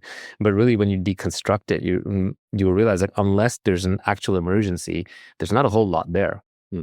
And when you get good at doing that, or when you sort of start seeing that game, it will help you get through unpleasant situations. So I had one very unpleasant situation a few years ago where I was extremely unhappy. But I won't forget this. There was also a part of me that was just watching that very unhappy part and just being like, haha. It's a little act you're putting on to feel important, but there's nothing actually here. There's like, there's nothing is being attacked. Nothing is being hurt. You're not in physical pain. It's just a situation that you're thinking through, and you're conjuring up this deep unhappiness, and you're creating a drama. You're creating a stage in a drama to feel important. And I think a lot of times when we're unhappy, we're obsessed with this idea of feeling important, and it's back to this desire for permanence. We want to feel important. We want to feel permanence. We don't want to feel our own mortality. There's truth and there's love and beauty, right? So those are the other two things. Yeah. And on love, I would say that once your health is taken care of, once your material needs are taken care of, you pursue truth, love, and beauty. We talked about truth. Love, I think, is important because people want to be loved because that helps them get over their mortality. It makes them feel a little safer. Monkeys huddling in the dark around the campfire, scared of what's out there in the woods. But one thing I've realized for myself is that it's better to be in love than to be loved. If somebody loves you too much, like your mom's coming up and hugging you all the time, or some girl or some guy is just obsessed with you, like it can get a little cloying, right? It feels like it's a burden. You almost don't want that. But when you feel in love with somebody, that's when you're high. That's when you're elated. And so that's counterintuitive, but falling in love with someone or something is actually very beneficial to you. It does involve sacrifice. It involves risk. But I think that people who give up on love in their lives, it's kind of a sad life, right? You get too jaded too fast. And you don't have to love people necessarily. You can love, universe, God, animals, what have you. But everybody needs to find something in their life that they love more than themselves, their mission, their family, their children, their religion. Otherwise, it's going to be a miserable life. And then lastly, we are active creatures. So this is where I really diverge from all the Buddhas and all the Zen monks and so on. Yeah, they chop wood, carry water, but that's not human flourishing, right? This is where Deutsch comes in really helpful. We're universal explainers. We're meant to solve problems. We're meant to reverse entropy. We're meant to advance civilization in the universe and knowledge. And so we can create. Creativity is our highest art form. So we should be creating. And you can be passive in the face of death and say, well, none of it matters. Or you can be active and say, nothing matters. I'm just going to create the best thing. I'm going to live the best life by your own definition. So I want to create things. And what do you want to create? Well, how do you know something is worth creating? Well, it's beautiful. It's hard to vary. It has deep explanations and knowledge embedded inside of it. People want to use beautiful things. So you want to create beautiful things that convey emotion that people want to use. And to me, that's why something like an iPhone is among the greatest works of art ever created, because it is a beautiful object. It's like a piece of jewelry, but it's also incredibly useful. It embodies a lot of knowledge. It's very hard to vary, and it did change the world for the better. Yeah, the exact tweet was, stay healthy, get wealthy, seek truth, give love, and create beauty. That's it. That's what I want to do. The one I want to tattoo on my eyelids is, any moment where you're not having a great time, when you're not really happy, you're not doing anyone any favors. It's not like your unhappiness is making anyone else better off. And I don't know why, I don't know where it was modeled to me, or, if it's just me trying to take myself seriously, but like there's something about cultivating unhappiness that brings like seriousness to a situation, like especially as a leader or trying to take something seriously, you sort of bring an unhappy version of yourself. I find, and I know that's a mistake. Certainly, I should tweet this afterward. I'm gonna write this down. Tweet break. Yeah, tweet break. acute unhappiness is real or is useful, but chronic unhappiness is an ego trip, Mm. right? Because chronic unhappiness is you just want to feel more you. You want to feel separate. You want to feel important. You have an identity wrapped up in it. Like the thinner your identity, the more you can see reality, because identity is what often stands between you and seeing reality the way it is. It's the ultimate in motivated reasoning. When something contradicts your identity, you're going to fight it. You're going to fight it with your life. If you're white and I say white people suck, like that's your identity, right? Now you're going to fight that. Or black people suck, whatever, right? So that's the problem with racism. Like people can't change their identity. And so when you're racist, you make enemies out of them immediately, and it creates warfare. So you got to keep your identity thin. You don't want to choose your identity, right? Identity is like what you can't get away from, but any chosen identity is a straitjacket. It's locking you in. And that's true for happiness, but it's true for truth. And here I would say like people who are unhappy, like there was a time when it served them. I think I mentioned him earlier, William Glasser, who was kind of my favorite psychologist type writer. And he wrote a series of really good books around something he calls choice theory. But one of his most controversial observations is that depression is really a choice, or is a series of choices that was made. It's a result of a series of choices that were made when you were a child that then became an unconscious habit. And it's self-perpetuating. So when you were young, as a baby, you start out, you're crying to get your parents' attention. And every time you cry, they come and they respond. And then eventually you figure out, actually, with strangers, crying doesn't work. It just forces them away. So you start smiling or you start communicating. But eventually you run into situations where you're trying to get someone's attention, whether it's your parents or your teachers or your peers, and they won't give you the attention. So you cry internally. You signal that you are so unhappy that you're willing to hurt yourself. And that's what depression is. It's hurting yourself through your own unhappiness. And you start ruminating on it. And it may be effective for a little period of time. It pulls some people closer together. And it can lead to a situation where you are now unconsciously or subconsciously ending up depressed, not realizing that this is a learned behavior. Now, I'm not saying that there couldn't be a chemical component. There obviously always is. There are chemical components to hunger. There's chemical components to athleticism, to intelligence, genetic components. But you can make it worse. And saying that it's all chemical imbalances doesn't explain anything. That's like saying, like, why are we here? Well, it's because of particle collisions from the Big Bang, right? It's too reductive. So the explanation has to be offered at the same level as the question. So when we say, like, why am I unhappy? Forget the chemical imbalance. You're going to change your brain, right? And doing drugs will just mess you up in other ways. Every person who takes like these long-term drugs on these things, they end up giving up something else fundamental about themselves. And hey, a lot of the best artists were crazy in other ways, right? So you don't want to average out your mindset. So the depression may be the result of a series of bad choices that then became bad habits. And they do create an ego because they create a separate identity of me. And then you start identifying with that me so much. It's like, well, who else would I be? Well, I'm just an unhappy person, but that's also what makes me brilliant, makes me special, and makes me interesting, and makes me undiscovered and all that. So you can wrap a whole identity around it. And it's hard to undo that identity because then you're like, well, what makes me unique? But it's worth doing. By the way, this is like if you read Jed McKenna, right? Spiritual autolysis. What is he doing? He's going through his whole identity and stripping it away.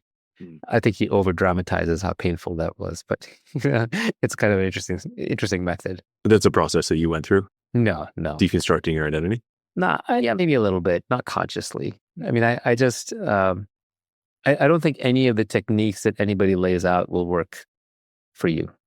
I don't think mental techniques work because the mind is infinitely complicated and capable of any thought, and it's capable of reaching any point in mental space to any other point in mental space in one jump, right? And because of that, there's no pathway through another person's mind. So you can be inspired by other people, but the right idea can change you in an instant, whereas the wrong practice, done 30 years every day will not make a difference. I mean, through that frame, it's a very optimistic way to look at, someone who's unhappy, someone who's chronically unhappy. Like there's no limit to how fast you can change or how positive that change could be. That's right. The most important thing with getting wealthy and being happy is just realize you can do it. It's your choice. You can do both. And you can be both. And there's nothing wrong with trying to do both. The opening tweet of this whole section is the three big ones in life are wealth, health, and happiness. We pursue them in that order, but their importance is reversed. And I was curious whether the order should be pursued backwards, or you think they're all like the optimal path is to sort of find balance and pursue them all in parallel. I don't feel strongly about the order. I feel more strongly about the components, right? You could pursue them in different orders. Like some people are just born happy, naturally happy, nothing destroys it. They're just always happy. And that's the greatest gift, right? So that's why I think it is the most important. Like even there's some people who will be unhealthy and they'll still be happy. They do exist. And, they're blessed. So if you can get that one, you're pretty much set. Because the others are just attempted routes towards those two things or prerequisites for those two things. But if you don't need the other two as a prerequisite, if you're one of these magical people, then by all means, just go get happiness right away and be happy. In terms of the wealth and health, I think the health is more important than the wealth. Ask any old unhealthy guy and they'll trade you a lot of money for getting their health back. Or it's the old Confucius line, which I quoted before, but a healthy man wants 10,000 things. A sick man only wants one thing. And it's very true. When you're sick, you just want to get back up. So health is very important. And then wealth, it solves all your material problems. It's also really important. I wouldn't give up any of the three, to be honest. That said, if you could only choose one, happiness would be the number one. But you shouldn't have to choose one. It's three legs of a stool. Most people, I think, will want all three. And wealth is best pursued when you're younger, just because you're higher energy, you're more flexible, you have less obligations, you're more malleable in terms of where you live and what you do and all that. You're just more optimistic. You can pursue it later. It's just harder. What does that old song go? Like, for everything, there's a season. And if you're in your teens, you should be learning and doing. If you're in your 20s, you probably want to be working very hard in the arena, so to speak. In your 30s, you want to start harvesting. That's when you have your contacts and you still have a lot of energy. In your 40s, you definitely want to be harvesting. And this is where you really want to be watching your health. And you better be getting happy by now because there's not enough time left. And then when you're in your 50s, then you can do your political givebacks and your, contribution to society and be philanthropic and charitable. And when you're 60s, you can be a philosopher because enough experiences happen. You've thought through enough things. So there is kind of a natural season to all these things. I think back in the Roman days, I don't read much about the history of Rome, but my sense is in olden times, when you were in your teens, you would study. When you were in your 20s is when you would go to war. When you were in your 30s, you would do your business. When you were in your 40s, you would serve in politics. And in your 50s, you do your philosophy, right? Something along those lines. Maybe a few years here and there in each bucket. So there is a season for everything. So you want to get wealth first. Health is for granted when you're young, hopefully. Then you want to preserve your health as you get older. And then you better figure out how to get happy when you're, at a certain point, because you don't want to be that grumpy old person who's just getting angrier and bitter and more cynical at the world as they get older. We've all seen that. In very old people, there's only two extremes that I see in old people. They're either the ones who are fine with everything, they've made their peace with the world, and the ones who are bitter about everything, right?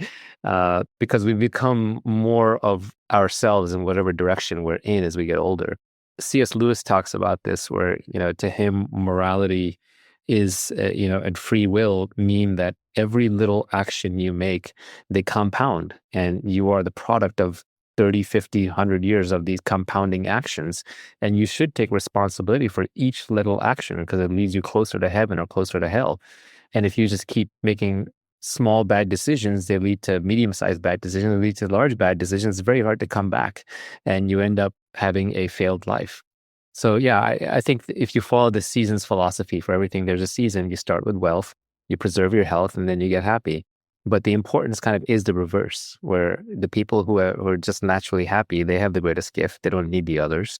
And the people who don't have their health don't really care about their wealth. So that's why I kind of stand by the ordering, but I don't feel super strongly about it. Yeah. A failure mode that a lot of people fall into is they spend so much time pursuing wealth. They sacrifice happiness, they sacrifice health.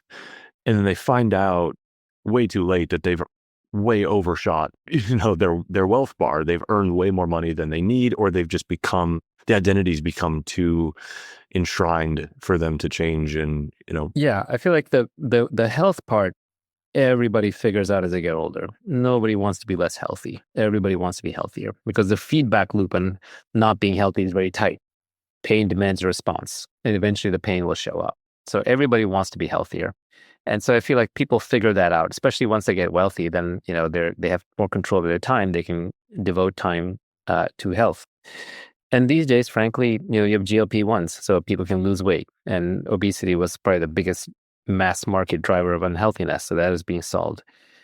But the happiness one is a tough one. A lot of people don't even believe it's possible. I would say most of my contemporaries who have made a lot of money, they are not happy people. And not even just not happy, they don't have an imagination that they can build their life on their own terms. They live very structured lives that are modeled after what they had in their youth, and not necessarily in a good way. I would say they're in straitjackets, like in terms of like, kids are in school, so I can't travel. I didn't hire help because, we're supposed to do our own dishes. These are like billionaires who act like this, right? Or they just don't think out of the box, right? They go to obligatory meetings or functions or festivals or ceremonies that are just tedious. It's like tedious meetings with tedious people, right? So I just find too many of them are not able to hack their life the same way they hack their career or hack their business. I mean, hack in a good way, right? But Agency, yeah. They're low agency about the rest of their life. They're very high agency about their work. And then their mindsets and temperaments, they're just not naturally happy. They're not able to enjoy themselves. They're not able to have a good time. They're not genuinely enjoying what they're doing, or they have tough family lives or tough relationships, all of which kind of is downstream of your own mental well-being. That's one of the things that sort of drew me towards everything that you'd shared over, in decades now, is a sense of high agency over everything in life. I have an amazing life. If people knew how good my life was, I'd be run out of town. My life is really good. I mean, basically, at any given time during the day, I'm doing what I want to be doing. It's well thought through. It's considered. It's not obligatory. It's designed in such a way that it does keep very good, authentic relationships with my family and the people that I care about. But I'm not doing anything I don't want to do, and I'm enjoying what I want to do. And if I'm not enjoying it, I'm changing it very, very quickly. And yes, it is not living by anybody's rules. Like, everything is built for me. You called yourself lazy, but I think it's actually probably a focus on the effort to output ratio. Yeah, I want the 80-20 in everything. I want to, actually, I want the 99 one. The fractal 80-20. Yeah, exactly. I want to get the most that I can while doing the least, but in every aspect of my life. And then, open up more vistas. And actually, even among the philosophers, like, I love Schopenhauer because he's so truth-oriented, but he did not look like he was enjoying his life, right? Whereas someone like an Osho, even though he's a bit of a whack job and I don't agree with everything he says, at least he was enjoying his life. Osho was objectively enjoying his life. Absolutely. These are the orgies and 17 Rolls Royces or whatever is in the documentary. Yeah, and, I don't agree with any of that, but he was definitely having a good time. And it's more interesting to me to listen to an Osho or a Steve Jobs rather than somebody who was very successful or even enlightened, but just seems dour or down or miserable. Yeah. Well, I think one of the sort of load-bearing pillars of the happiness, work, the happiness chapters, the happiness ideas, is agency over perception. Or perception, you mean? Agency over perception of understanding that, like, your tweet, there are no external forces affecting your emotions, like, no matter what it feels like. Yeah. You can control how you interpret the things that are happening. Yeah, changing your interpretation of the past. You don't store memories of your past. You store interpretations of memories of your past. Oh. And so changing those interpretations or revisiting those interpretations can be painful, but useful. It requires a certain level of humility. Mm-hmm. The ego is a thing that stands in the way. The ego doesn't really exist. It's just a concept. But the ego is just like, you don't want to go through the painful thoughts of reevaluating who you think you are and what you think makes you important. So you're not willing to re-examine your past. Like, let's say, like, for whatever reason, you had conflict with your parents, right? And so now you have an identity and interpretation of your past where your parents were bad people and you didn't get along with them. And therefore you're in the situation that you're in. It's their fault. Well, that's probably not true. It's probably keeping you away from your parents. It's probably making your life miserable. It's probably making them miserable. And then when you have kids, your kids don't have access to their grandparents. And the reality is, if you just went back and tried to be very objective, neutral, and give them the benefit of the doubt and realize they're genetically very similar to you, they just had different circumstances and they made the hard choices they had to make, that perhaps it wasn't entirely their fault. And perhaps you could be more charitable about it. And if you reinterpret that, then you could have an objectively better life with them. But it would require you to take the ego hit of, no, actually, and you weren't wrong. So that means some of the things that went wrong in your life were your own bad choices. Now, seeing that truth might allow you to make better choices, but it does mean that you take a ego hit. You have to have painful thoughts. And this is where things like meditation or understanding the nature of the self help, because you realize those thoughts aren't you. There's going to be a bunch of pleasant thoughts and there'll be a bunch of unpleasant thoughts, and there'll be a bunch of pleasant thoughts again. These are just thoughts. Thoughts don't actually have feelings. Thoughts don't get hurt.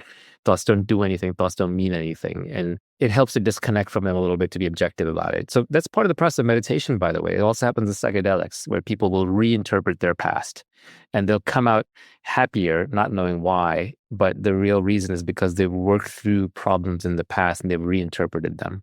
I think I did some of that, not as a conscious, deliberate exercise where I'm like, oh, I'm going to go through my past and reinterpret it. But it's just that when I was open-minded about it, and I was like, I just want to know the truth, or even like you're mentally suffering. You just want to get over it. You just want to get through it. You're sick of it. You're done with it, right? You're done with the suffering. Then it helps to objectively reevaluate those thoughts. Or even just to let go of them if they were, the useful beliefs. Even if it's you can't let go of it being a correct or incorrect interpretation. Like, if it's useful to you for your future to reframe it.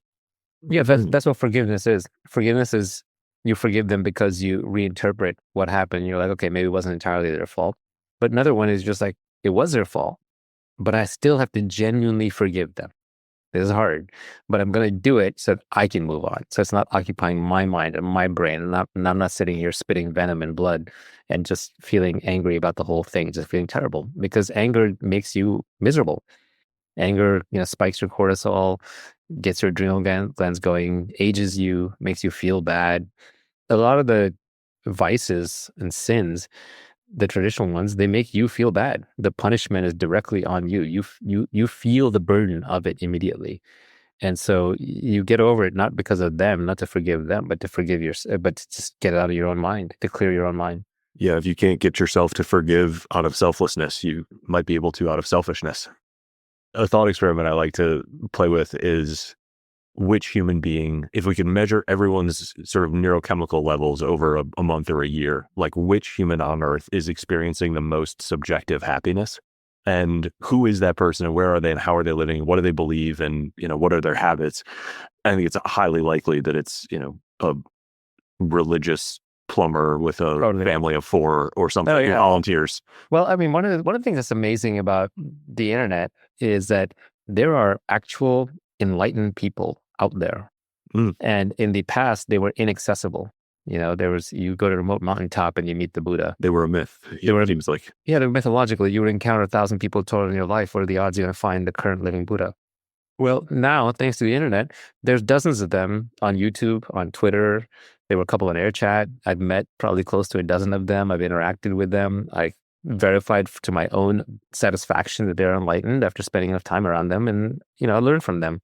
So these people exist. This is all available. Like, you can go find people who they're not happy in the conventional dopamine pleasure sense, but they're at peace at all times. Nothing bothers them. Like, being told that they have getting diagnosed with cancer to them will invite the same level of fear and unhappiness that getting a parking ticket would.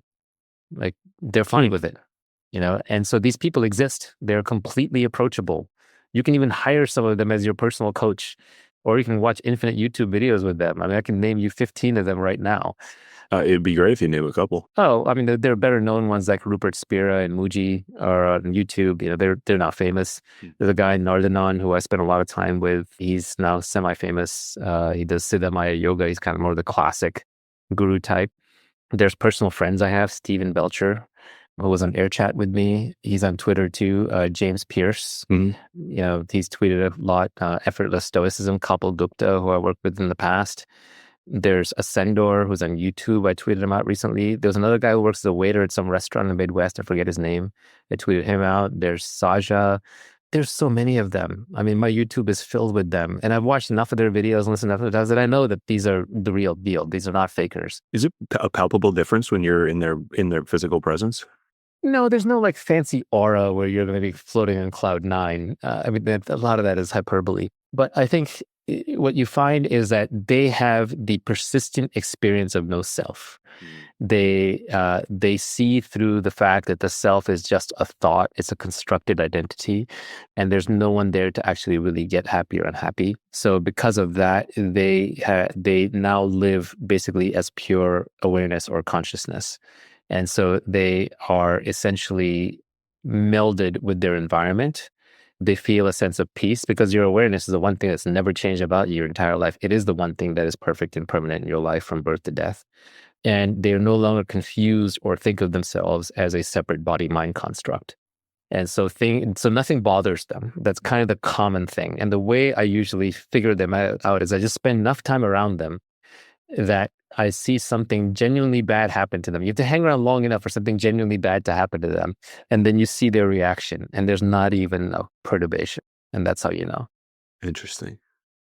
And enlightened makes it seem... Enlightened is a super fancy word. I'm not sure there's such a thing. Well, it makes it seem binary. Is that...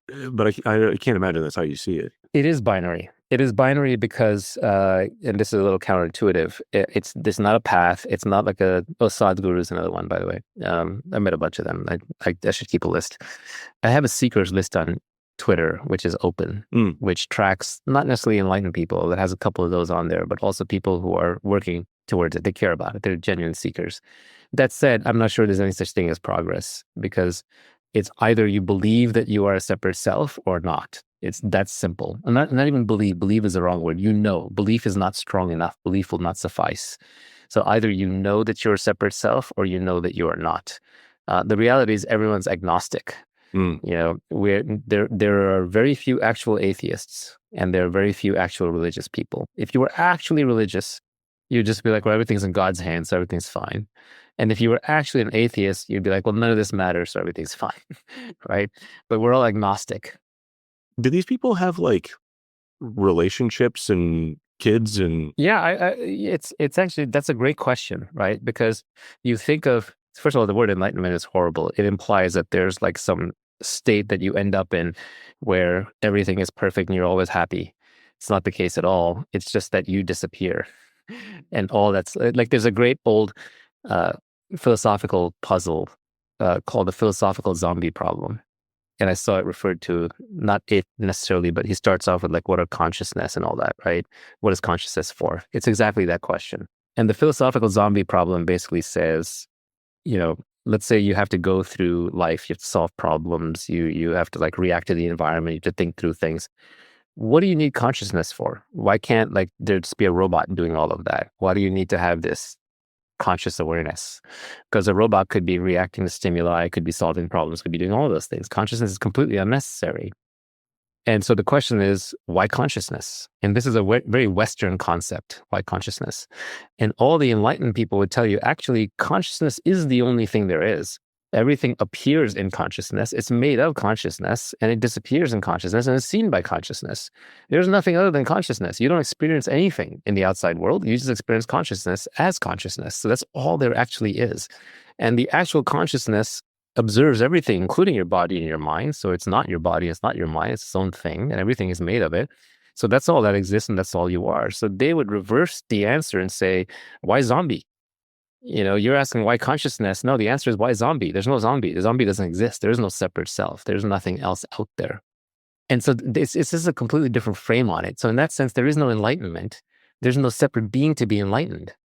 There's just life. There's just stuff happening. You know, there's just stuff happening. There are thoughts appearing, there are thoughts disappearing. They connect to each other. They talk to each other. They're valid. They exist. There are bodies. There are minds walking around, and there is an awareness of those things.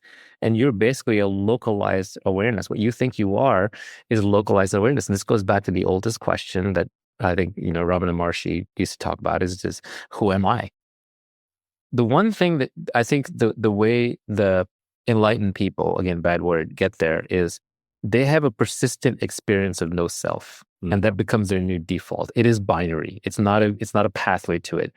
And one of the ways that some of them get there, some of them are just naturals, they're almost born that way. Some of them, they have a mystical experience. Some of them, they have a psychotic break. That's literally what a Krishnamurti had, right? He had this thing called the process, which like kept coming back to him, and it just seems like a psychotic break. Plus, his brother died, and he went through a bad time. Some people get there through meditation, decades of meditation. Some people get there through just kind of devoting their life service to others, like their self disappears, they see through it. But the one that I found the most interesting was they just do what's called self-examination. And self-examination is just looking for the self, looking for this separate self. You're convinced you're Eric. I'm convinced I'm Naval. What do we mean by that? What is that? It's a very fuzzy definition. What is that exactly? Find me this Eric that's constantly talking about himself, referring to himself. Find me this Eric who suffers. Find me this Eric who feels pride. Find me this Eric who thrives. Find me this Eric who feels good. Find me this Eric who feels bad. Where is this guy hiding? Who is this? Like, look for that. And what you find is if you look, you can never pin it down. It's always on the edge of your vision. It's what Alan Watts described as like, you take a burning stick and you whirl it around and it looks like you have a flaming wheel. You don't have a flaming wheel. What you have is you have a lot of thoughts going around that have convinced you that there's this character in there called Eric, but there's no actual Eric. The self is just a thought. These are just thoughts that are happening that are convincing you there's someone there. So even when I'm speaking to you, there's words coming out and there's thoughts coming out. That's not me. They're just flying out. I'm not controlling them.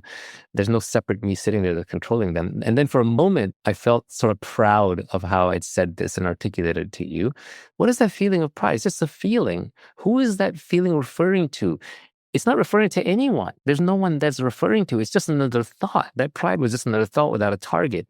Well, if I keep looking for that target long enough, then maybe I'll finally realize actually the target doesn't exist. And then when I realize that target doesn't exist, I realize that target has never existed. And if that target has never existed, then eventually those thoughts that were going towards a fake target will start dying down because they're false, they're useless, that knowledge will no longer be replicated in my mind in the Deutschian sense.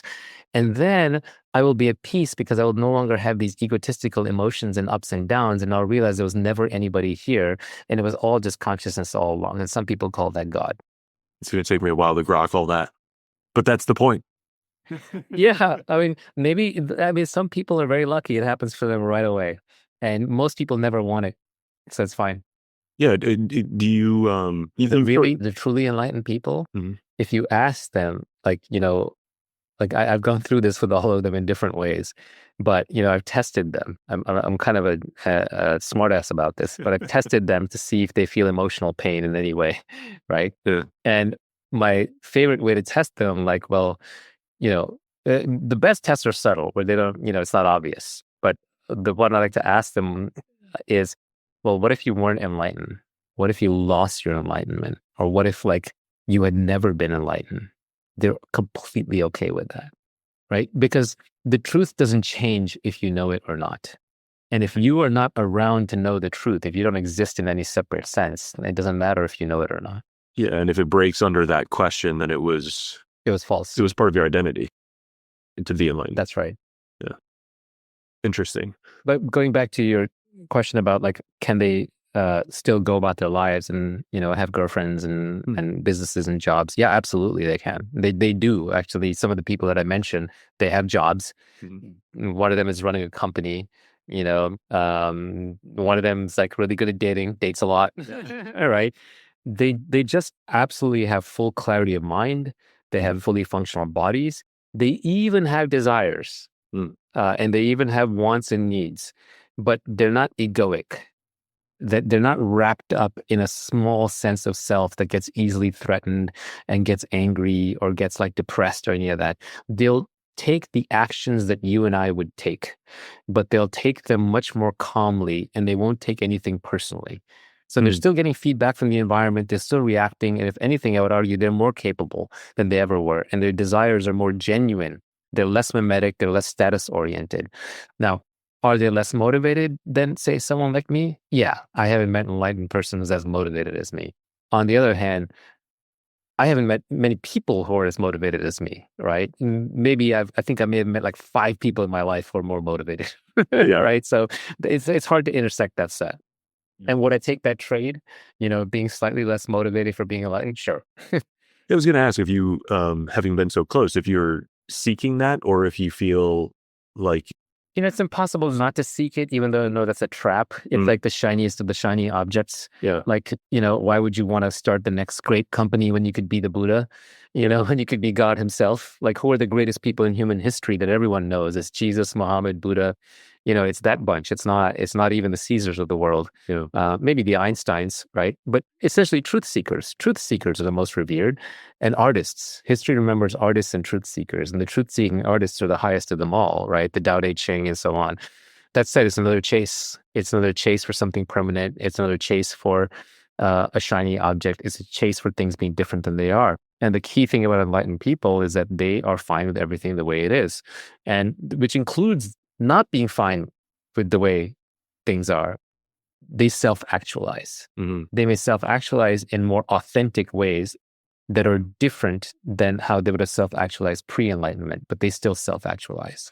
I'm really interested in the ways in which you've broken these like false dichotomies, right? And you mentioned one just there, which is, the enlightened and unmotivated are potentially more effective. You've gotten more effective as you've become happier, even though everyone has this fear of like, oh, if I become happy or if I accept what is, I'll be less productive. Yeah. What would you rather battle? A Terminator that is enlightened or a Terminator that is wrapped in an ego? Terminator wrapped in an ego is much easier to manipulate, might have guilt, might have self-doubt, might have anger, will be less efficient. A Terminator that's enlightened is a true Terminator. You need to get away from that right away. It's interesting. There is a place for emotions. Modern society is very safe. So a lot of the anger that we feel is derived from times when anger was there for physical violence or physical reasons, but we now take it as mental. A lot of the modern suffering comes from we feel things chronically that were meant to be felt acutely for brief periods of time. So I don't think you are less effective because you're happier. You will choose to do different things.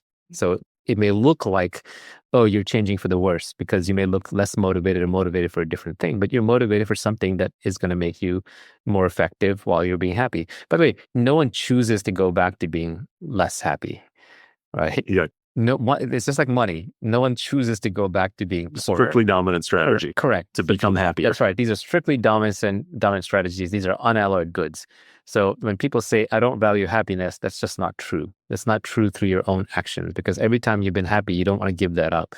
And every time you do something that makes you a little bit happier, you're not going to give that up. Like one of the things, like as you kind of go through the progression of life, there's a point where you have roommates, and then you get to like not having roommates, right? You want to go back to like the pre-roommate life, but then you have kids, and you're the Yeah. worst roommates. And the best. I mean, it's kind of sucks when the kids grow up and leave too, right? Yeah. You don't want to go back to commutes. If you've had long commutes and then you get like start walking to work or having a short commute, it kind of sucks to go back to commutes. Retirement, or working for yourself. These are one-way doors. It's very hard to come back through those doors. I asked about the enlightened people and their relationships because a lot of people ask me what's something I disagree with you on, I think as a test to see if I'm just a complete Naval sycophant. And actually one of the things that I wrestle with the most is this, like, only the individual ascends, all of your experiences are individual, and like objectively, I understand the correctness of your perception as individual, but I also know that so much of happiness, like in my lived experience in research, comes from our relationships with the people around us. I have to imagine there's a lot of nuance there. You can't control them, but you are a participant in these relationships, and they do affect your day-to-day happiness. Yeah, we will disagree, because I think that it's very difficult to be happy if you're bound up in needy relationships, and just needing the relationship is needy. Now, obviously, I have my family and I love them very much and they're very important to me, but I'm not going to stay in any relationship that makes me unhappy. I will do my duty. I'll fulfill my obligations. I'll take care of them, even if they don't like me, but I'm not going to sustain in a false relationship. And that's just truth. Every relationship you're in because that person provide some value for you, or because in your identity you're tied up and you have some obligation towards them. And that's fine. But like if literally your wife changed tomorrow, if she was inhabited by a demon who just did everything horrible to you, you would leave. Right. So every relationship other than pure blood relationships, which are different, they're right at a genetic level, you see your kids and you just go nuts in a good way. Every relationship is transactional. It does have a value exchange component. It does have an expectation of give and take. And it's kind of, it sound good, but not true, but false. And this is where truth is hard. If truth was easy, everyone would do it, right? But this is where like these false relationships and these false obligations are tough. So like, I don't go to my friends' birthdays unless I think the party's gonna be fun. I don't go to weddings, for example, because I think largely there's just like enormous amounts of time taken out of your day, of your week. Destination weddings, oh my God, right? I don't go to like obligatory things like, oh, so and so is having an anniversary, so and so is having this thing, you have to go, or these people need you there for this. F no. That's like where I draw the hard line. No obligations. And relationships drive you into obligations. And then the obligations drive you into pain. Now you're not having the pleasant part of the relationships. Now I'm left with, in my life, people who are similarly free, similarly low ego. We hang out all the time, but it's voluntarily. We all want to see each other and we're all being at our best to each other because we want to attract the other person. We don't take each other for granted, which is like the worst thing that can happen in a relationship. You have to invest into all your relationships because you want to keep them alive. If you value them, you invest in them. But there's no false attachment. It's the neediness that destroys a relationship or creates a fake relationship. Obviously, to a family, you have obligations and you fulfill them. And I don't have a single estranged family member. Everyone is in my life, everyone in family. So, it's not one of those, your family's broken, you're going to fix the world situations. The family's functioning really well. But at the same time, you have to be happy on your own. The secret to a happy relationship is two happy people. Okay. Because you can't be happier than your spouse. They'll drag you down or you'll drag them down.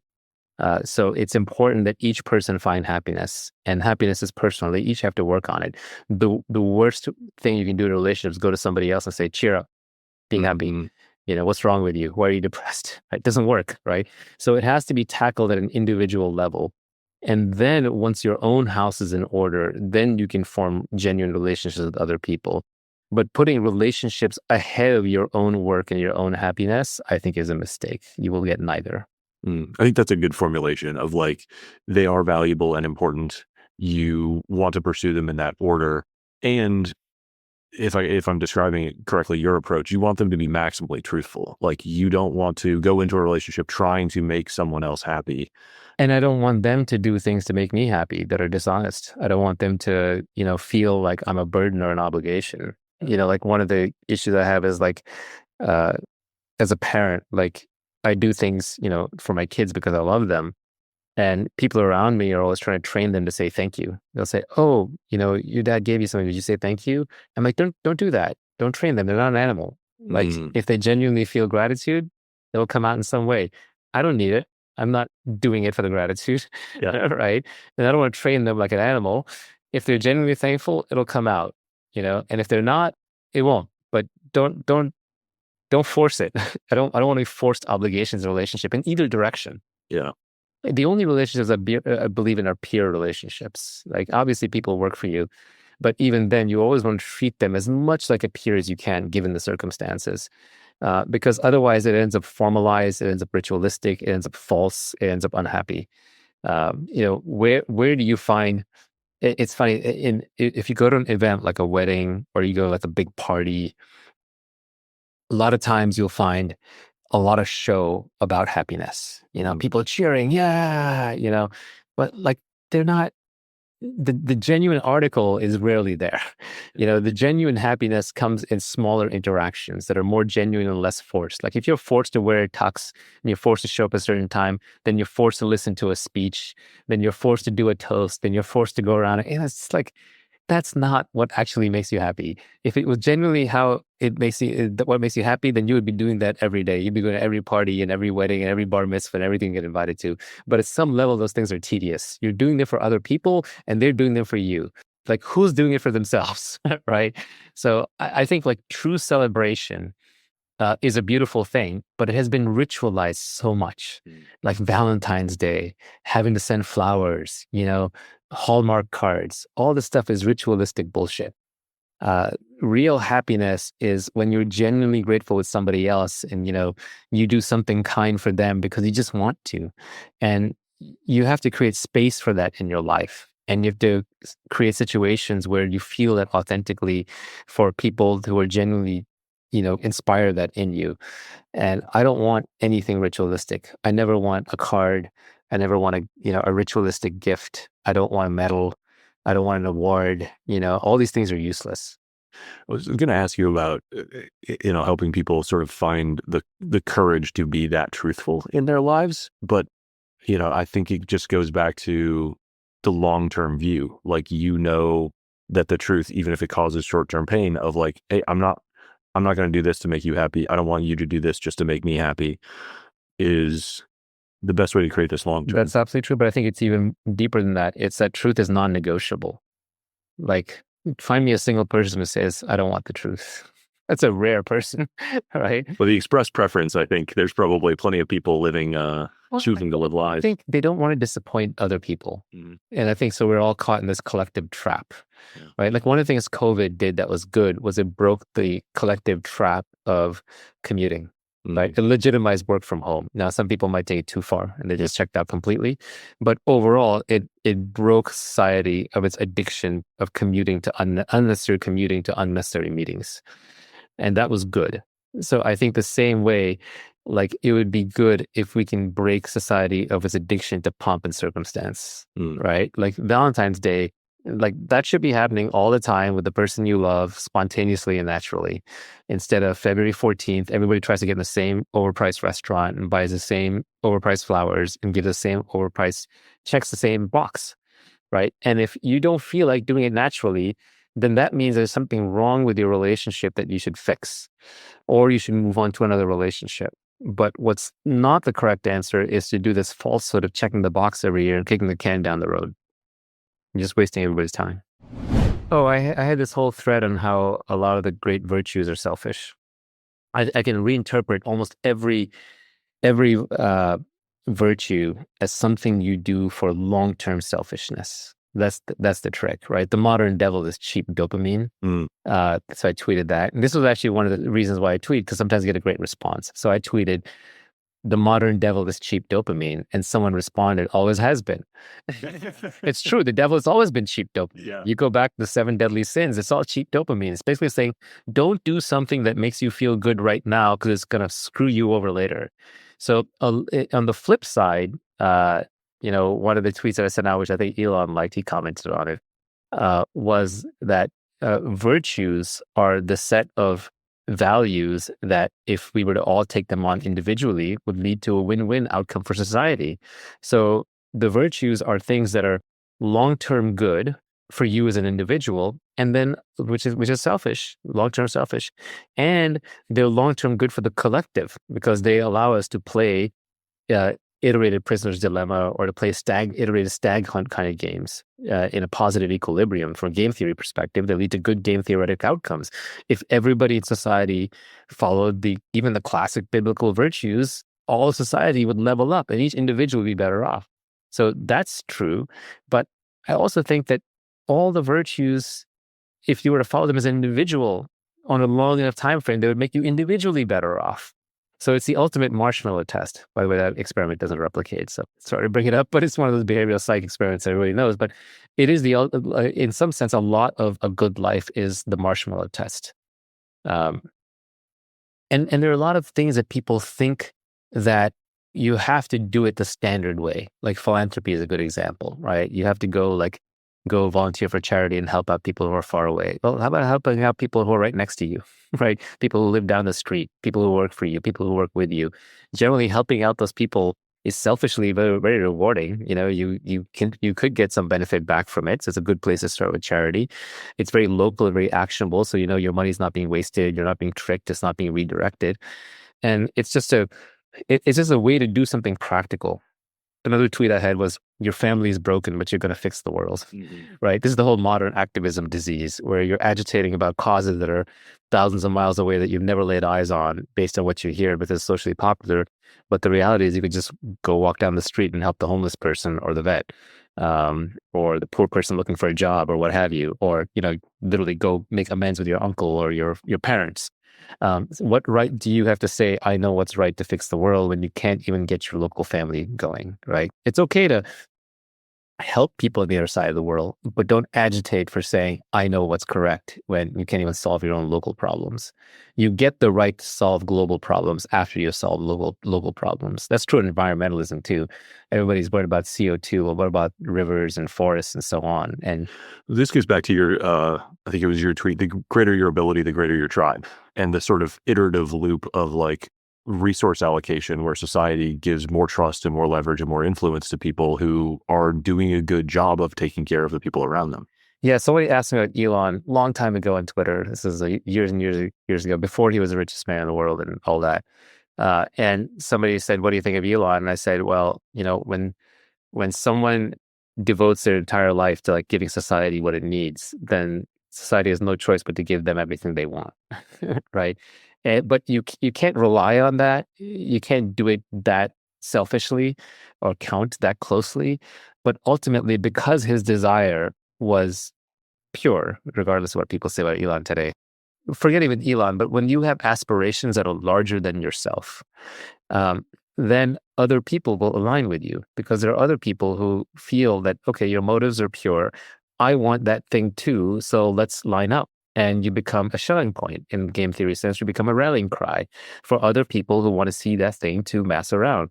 In that sense, if you say, I want to go to Mars, I want to make humans a spacefaring species. Well, there is a large percentage of our technical builder population that shares that same vision, that are brilliant, that are felt stymied, that now see a vehicle to do that. So they will literally go and build a vehicle under SpaceX to go do that. So by having that mission be larger than about yourself, you assemble people. Same with like Martin Luther King, when he says, I have a dream speech, it's very inclusive, it's very high level, it's very unifying, it's universal. And so it pulls people together. It's also the reason why Marxism has such a seductive appeal, because, Marx says, no, it's a, blank slate. We're all equal. We're all the same. Holy Spirit, it's all consciousness. Everybody get together. It's a religious pull towards universality. So the more universal the mission, the more people it's going to pull together, regardless of whether it's effective or not. That's sort of the irony here. Yeah, well, this gets to the memetics of an idea will spread relative to its spreadability, not relative to its correctness. It will spread according to its spreadability, but then it will survive according to its correctness. So a civilization that adopts a bad idea because of its good spread characteristics wipes itself off the map, kind of like the Soviet Union did. And so you're left with Russia now, but it's not the Soviet Union. It's a completely different structure. So, and for example, the Chinese Communist Party, when it was under Mao and they made the Great Leap Forward, and there was all that suffering and starvation, more Chinese people died during that event than all the casualties in World War II. And for all people put together, not the Chinese, just Chinese deaths Great Leap Forward versus all casualties in all causes in World War II, right? So that just shows you like what a bad idea can do. But then how did they survive? Well, they switched to capitalism. They started having local farms that could, it's a government controlled capitalism, but essentially they created a capitalist section to their economy with private farming and eventually with private enterprises that are still backed by state money. But the more privatized they became, the faster they came up. So eventually you have to adopt good ideas or good explanations, because you just get wiped out. The skin of the game will eliminate you. So you're right, bad ideas can spread. And unfortunately, the way those bad ideas get taken out is not that we necessarily learn our lessons so much, but it's that the entities, the people, the institutions that had those bad ideas don't survive. They get eliminated. So you really want to be an entity with a bunch of correct ideas so you don't get eliminated. Yeah, my pseudo-spiritual take on Deutsch's definition of knowledge, which he always laughs about when he mentions, because he knows like I'm into it and it has a pseudo-spiritual context to it, which he's not into, is that truth is a crystal in the multiverse. So if you go with the multiverse theory of quantum physics, which is the most direct interpretation, like if you basically believe there's nothing special about an observer that causes a collapse, and that observers, unobserved, and the observed are all the same, then the most straight or systems operating in those conditions are exactly the same, which is the most straightforward interpretation. Then the multiverse theory naturally emerges from that. Then it says, no, just because I look at something, just because I look at the cat doesn't mean that the cat is alive or dead in Schrodinger's cat. It's that the cat was dead in some parts of the multiverse and it was alive in other parts of the multiverse. And I just didn't know which universe I was in until I opened the box. And if you take that interpretation, then there is a multiverse of outcomes. There's basically infinite number of universes that are always differentiating into subsections based on, did the particle go left or did it go right? Did this happen or did that happen? And there are various things that can cause those universes to diverge. But if you were to look at the content of those universes, knowledge is a thing that tends to spread because it's correct. Truth survives because it matches up. It does. You can do things with truth. You avoid falsehoods. So there are more universes in which the true thing is true than the falsehood, because falsehoods are infinitely variable. For every truth I have, there's unlimited false explanations, whereas there is a finite number of truth explanations. Relatively speaking, you can have mostly true explanations. You never get to absolute truth, but the set of true explanations is much smaller than the set of falsehoods. However, once the truth is found, because it is hard to vary and because it spreads, the falsehood gets eliminated. So if there is a multiverse and there are infinite versions of you, and again, I think there's a pretty straightforward interpretation of quantum physics. If there's a multiverse and there's infinite versions of you, then the ones that are flourishing the most and the ones that are most alike are actually the most true versions of you, the ones that have found the most truth. The false ones are differentiated in all kinds of ways, but the true ones are more similar to each other. And the truth that each of them have realized that cuts through is more similar than all the variations of falseness.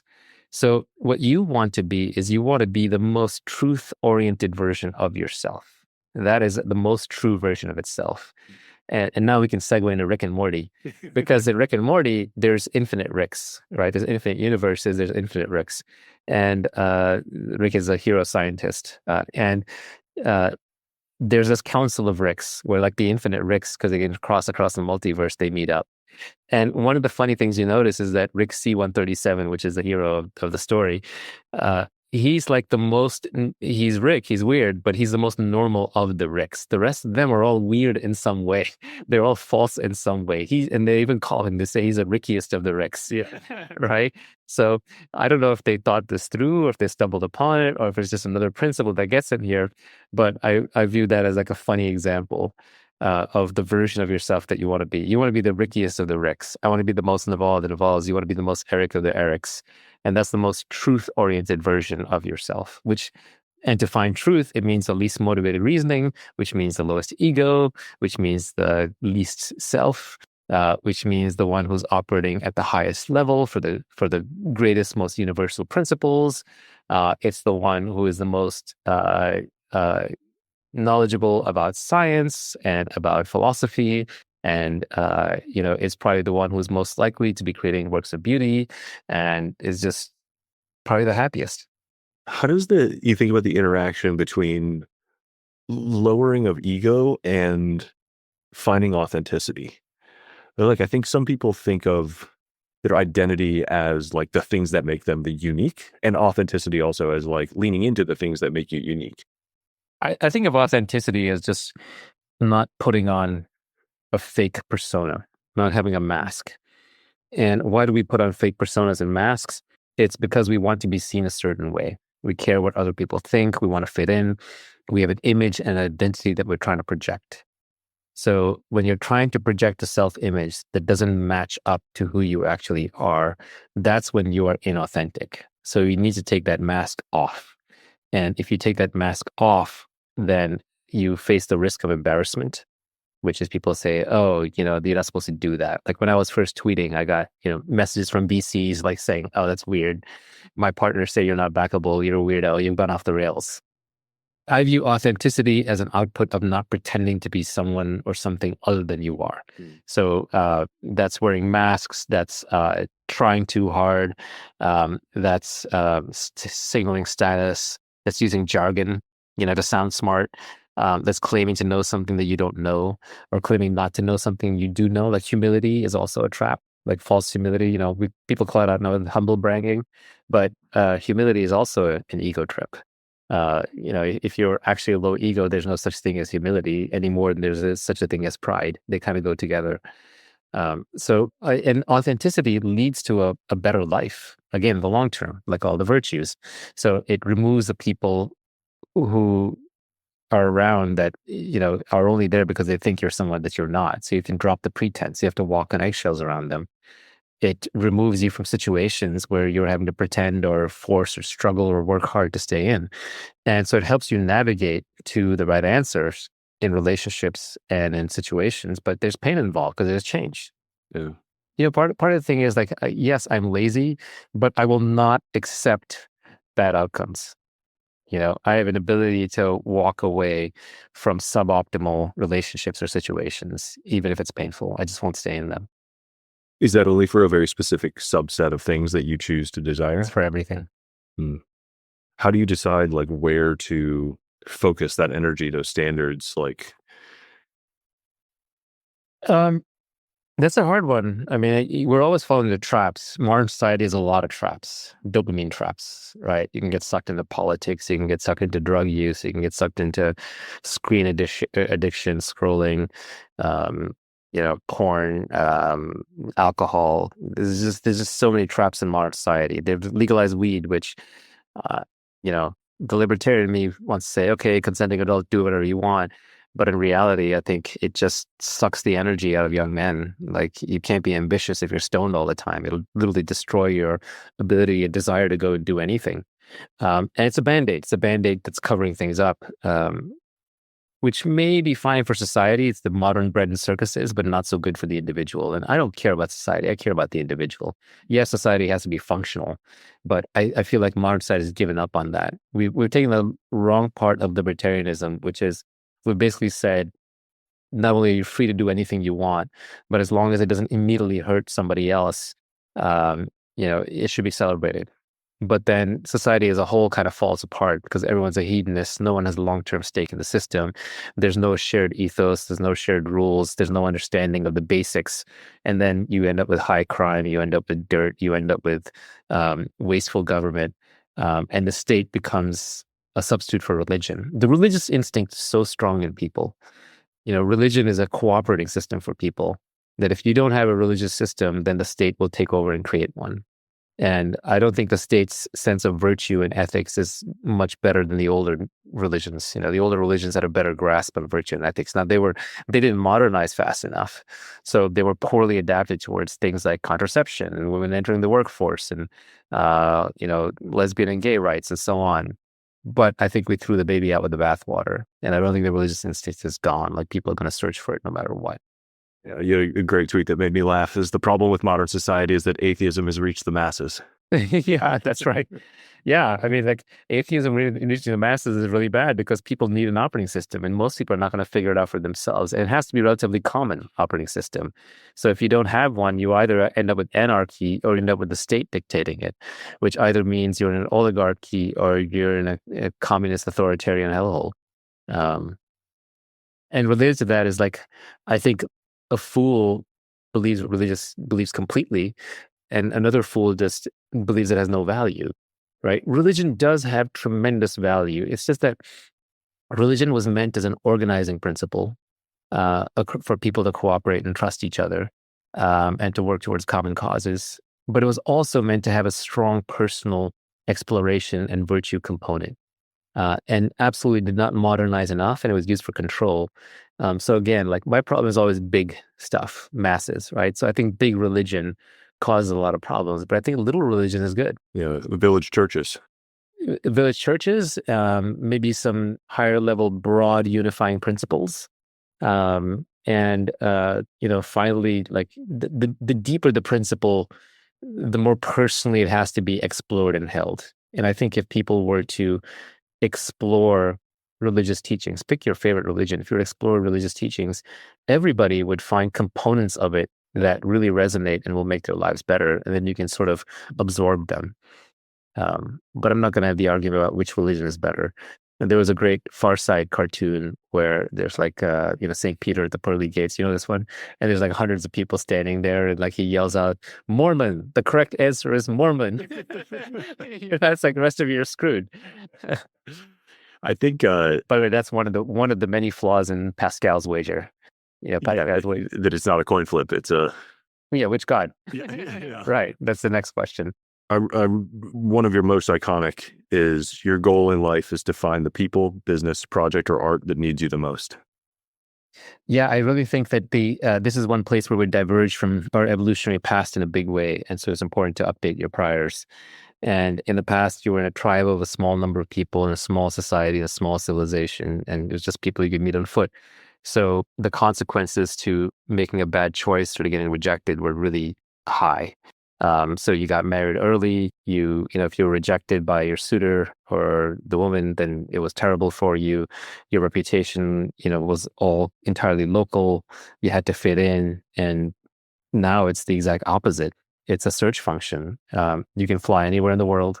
You can enter any career if you're young enough and motivated enough. You can hang out with almost any set of people. There's infinite opportunity. And that's daunting. It's scary. It's actually really scary. Because then if you don't make it, you get depressed and you feel like it was your fault. But the good news is you don't have to stay in any bad situation. Okay, now that argument where you want to find the thing that fits you the best, there's two parts of it. The first part is you have infinite choice. That's not necessarily good. It's nerve-wracking. And it's kind of bad for society if there's no loyalty. If everyone's always job hopping, if everyone's always location hopping, then you have no loyalty to your kinship or your tribe or your neighborhood. Or if you're always relationship hopping, right? You don't build any permanence. You have no children. But I think what it is the exploration range is wide. So if you get rejected by someone, don't cry. It's like a bad Google search result. Hit back and just search again, or click on the next link. There's infinite variety. I mean, you're going to meet 10, 20,000 people in your life, and there's 8 billion, and you can click and find new ones to date all the time. Like there's so much optionality. So you should explore widely until you find a fit. But then all the benefits in life come from compound interest. So you have to invest in something. You have to invest in a place. You have to invest in people. You have to invest in business. You have to invest in knowledge. You have to invest in a career. So you have to invest in your physical health and your body. So, you find the work that feels like play to you and looks like work to others.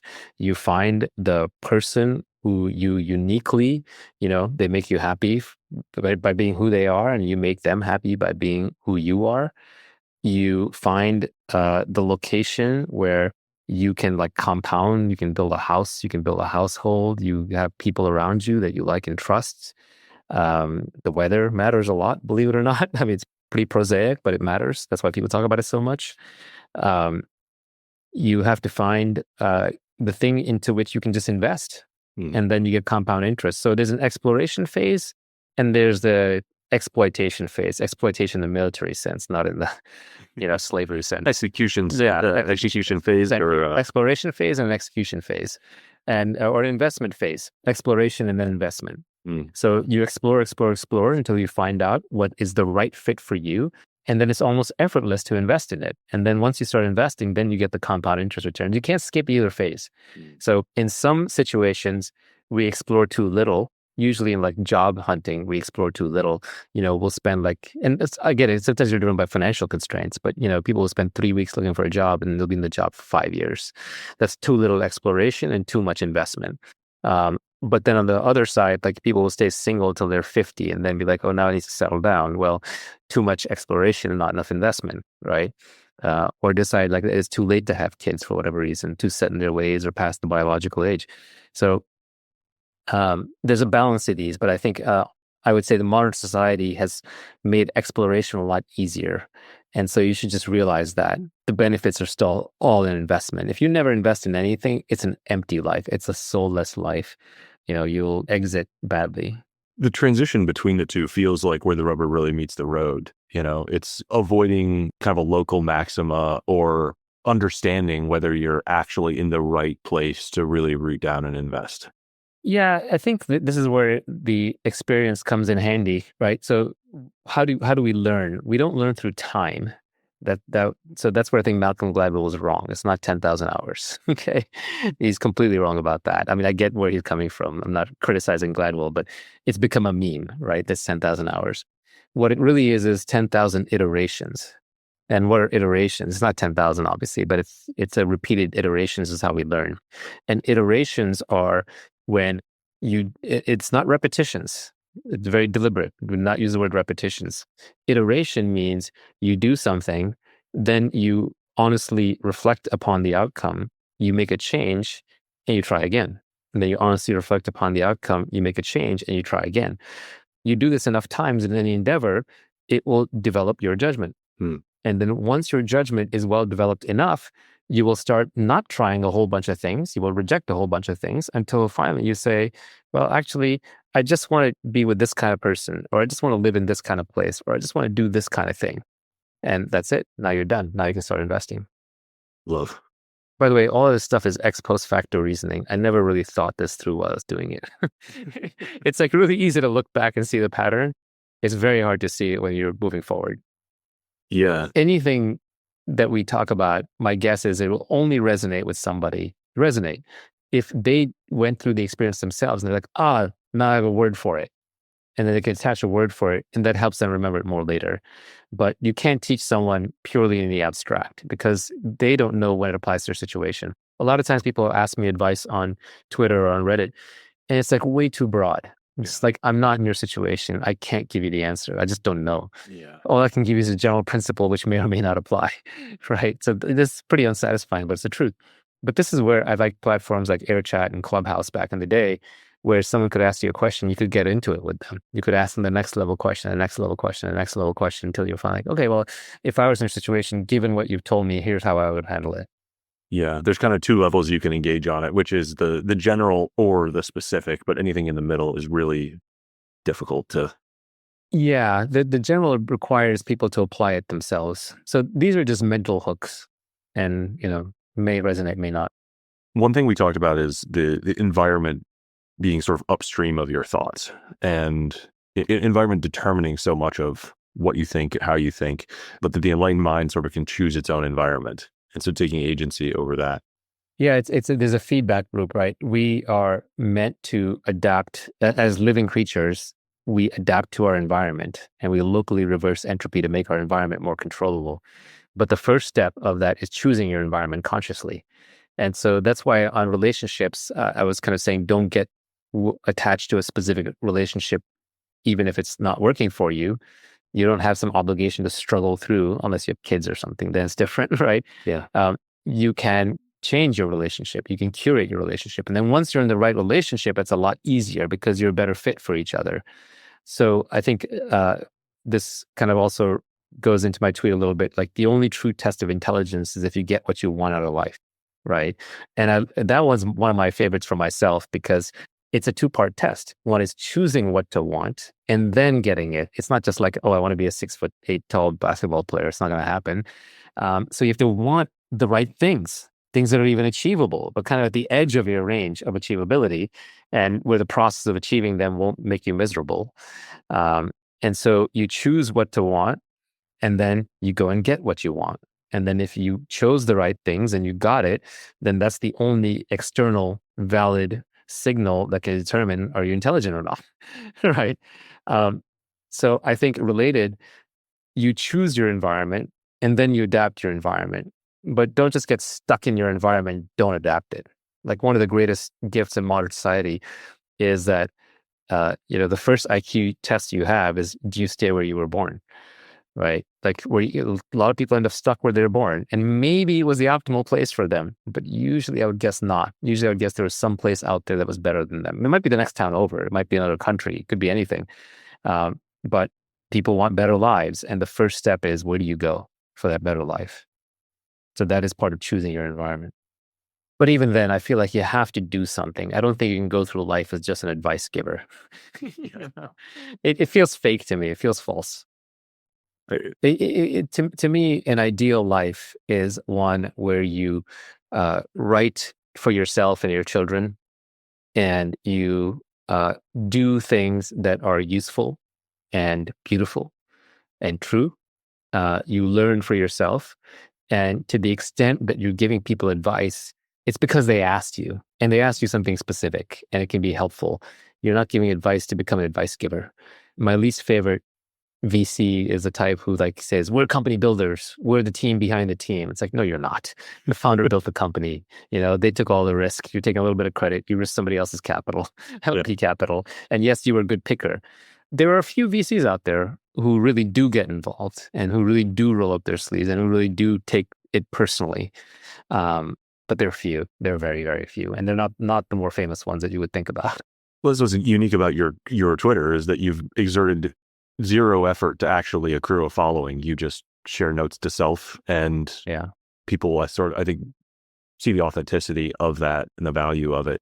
I saw a connection between some of your thoughts on envy, which has been particularly, I think, useful, and what you said about the real game of intelligence, or the real test of intelligence, is whether you get what you want out of life.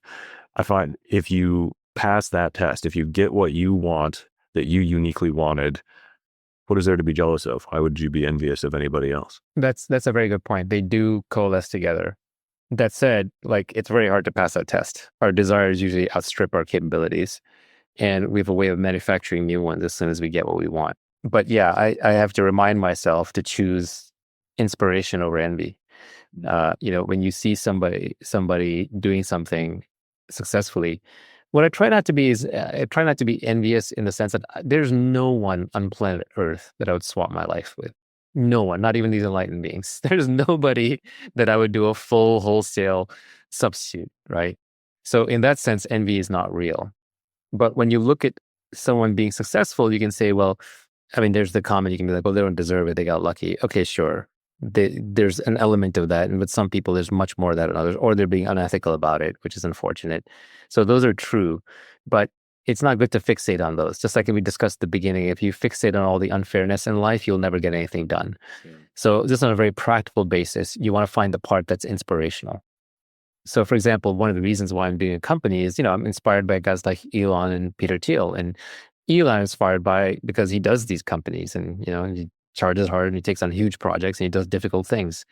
Peter Thiel is a little different. Like, Thiel is talking about you should do important things, create the definite future that you want to live in. But I don't see himself doing it, right? He's an investor and philosopher. So I could just be that guy. I could just be an investor philosopher. But I choose to be inspired by kind of the best part of what he's saying and doing, and I sort of ignore the rest, which is nothing wrong with it. But I like the inspiration part. But if I had to look for like the pure inspiration, the guy that I never envied, I'd never swapped with him, but I was super inspired by Steve Jobs, even when he was alive. It's easy to be inspired and not envious when people are dead. Right? But even when he was alive, like, I think somebody said this the other day. They said, since Steve Jobs passed, Silicon Valley is missing its cultural leader. Right. It's like all these entrepreneurs, like, who do you look up to? I know Elon's pretty reviled now because of the whole thing with the administration and politics. People always pick sides on that. But I think the honest people still like Elon and are inspired by him. But there is no single cultural leader where somebody looks at that person and says, yeah, I want my life to be that, right? This person's building something incredible. They're not just doing it for the money. They seem relatively happy. They have a good family life. They have some ethics and morals, although yes, Steve has negative stories about him too.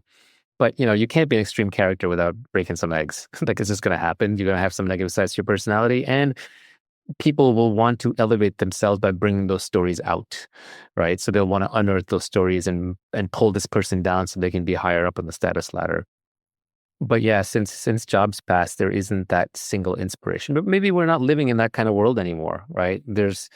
Everyone doesn't tune into Walter Cronkite for the evening news anymore either, right? So get your inspiration where you can. There's lots of mini inspiration. Knowing that we are sort of inevitably mimetic creatures, and we're going to be inspired by and pick up and follow people, deliberately selecting heroes or deliberately selecting traits of those heroes rather than sort of doing it on accident feels like maybe as good as most of us can do. Yeah, and that's fine. I mean, like, it's going to be resonance. Something in that other person will remind you of something within yourself. And then you can get some validation by saying, well, okay, if that person can do it, I can too. Like, I'll say, like, Steve Jobs, like, his having done calligraphy and art, and having been a Zen Buddhist for a while, and having done LSD, and believing in Pixar and believing in Next, and kind of falling out of favor and then coming back in, like, all of those things gave me license to just mix the spiritual and the scientific. I wasn't as afraid because I was like, and I don't think I thought about it consciously, but there was existence proof through Jobs, even if he wasn't running around like publicly lecturing people, which I appreciate about him, actually, that he wasn't out there trying to position himself as a philosopher or guru or anything like that. Rather, he was embodying it in his products. And so I think that's deeply inspirational, and definitely there's resonance with parts of me. I think every human is whole. Every person is capable of everything. You're capable of being the biggest angel or the biggest demon. You're capable of being, having the next breakthrough, or just kind of spending your whole life smoking dope and playing video games, right? You're capable of anything. And this is part of Deutsch's, I don't want to say philosophy, I would say it's part of Deutsch's science, because he has shown that, humans are Turing complete. Turing complete means you're a universal explainer. Universal explainer means you can simulate all the laws of physics in your head. Anything that can be thought by you. You can have any thought. You can have any breakthrough. You can have any amount of creativity. Everyone's capable of everything. And I think deep down we know that. And it's just we get limited in society by, like, oh, you're a lawyer, you have to think this way. You went to this school, you have to behave that way. You didn't go to college, so therefore you can only think or talk about these things. You can't talk about this in public with that person. You can't forge your life uniquely that way. Or on the other side, like, there are people who are weirdos. This San Francisco, we're full of weirdos here.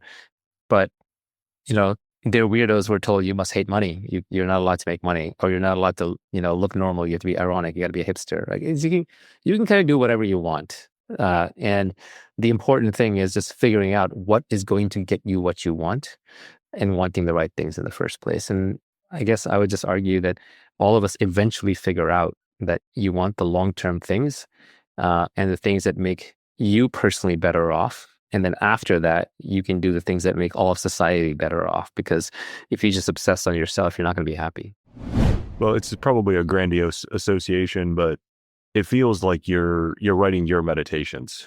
They're notes to self that are public that you're iterating on. Well, Meditations was more authentic because he didn't mean for his journal to be published. Yes. So yeah, you have the observer effect. Yes, mine is less authentic for sure. Yeah. I try to keep it as authentic as I can while being public.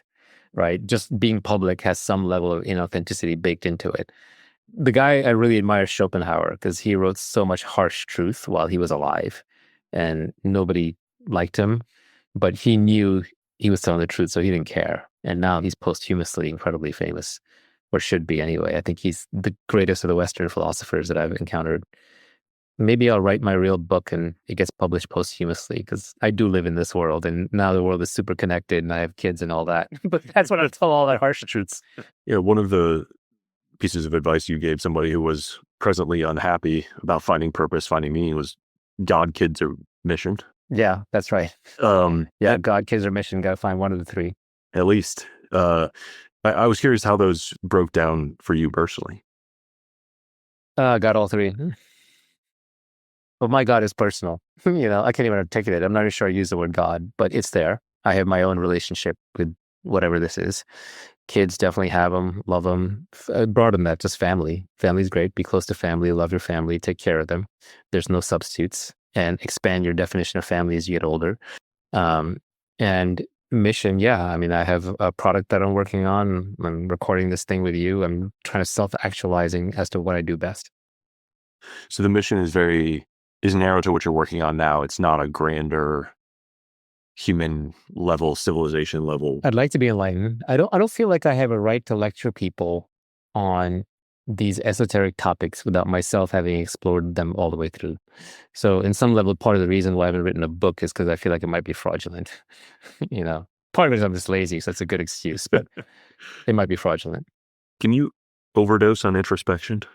I think it would be a different thing. Introspection, if you're trying to find truth, if you're like thinking, like watching yourself and increasing your self-awareness, I don't think you can. I think you get bored of it or distracted before you overdose on it.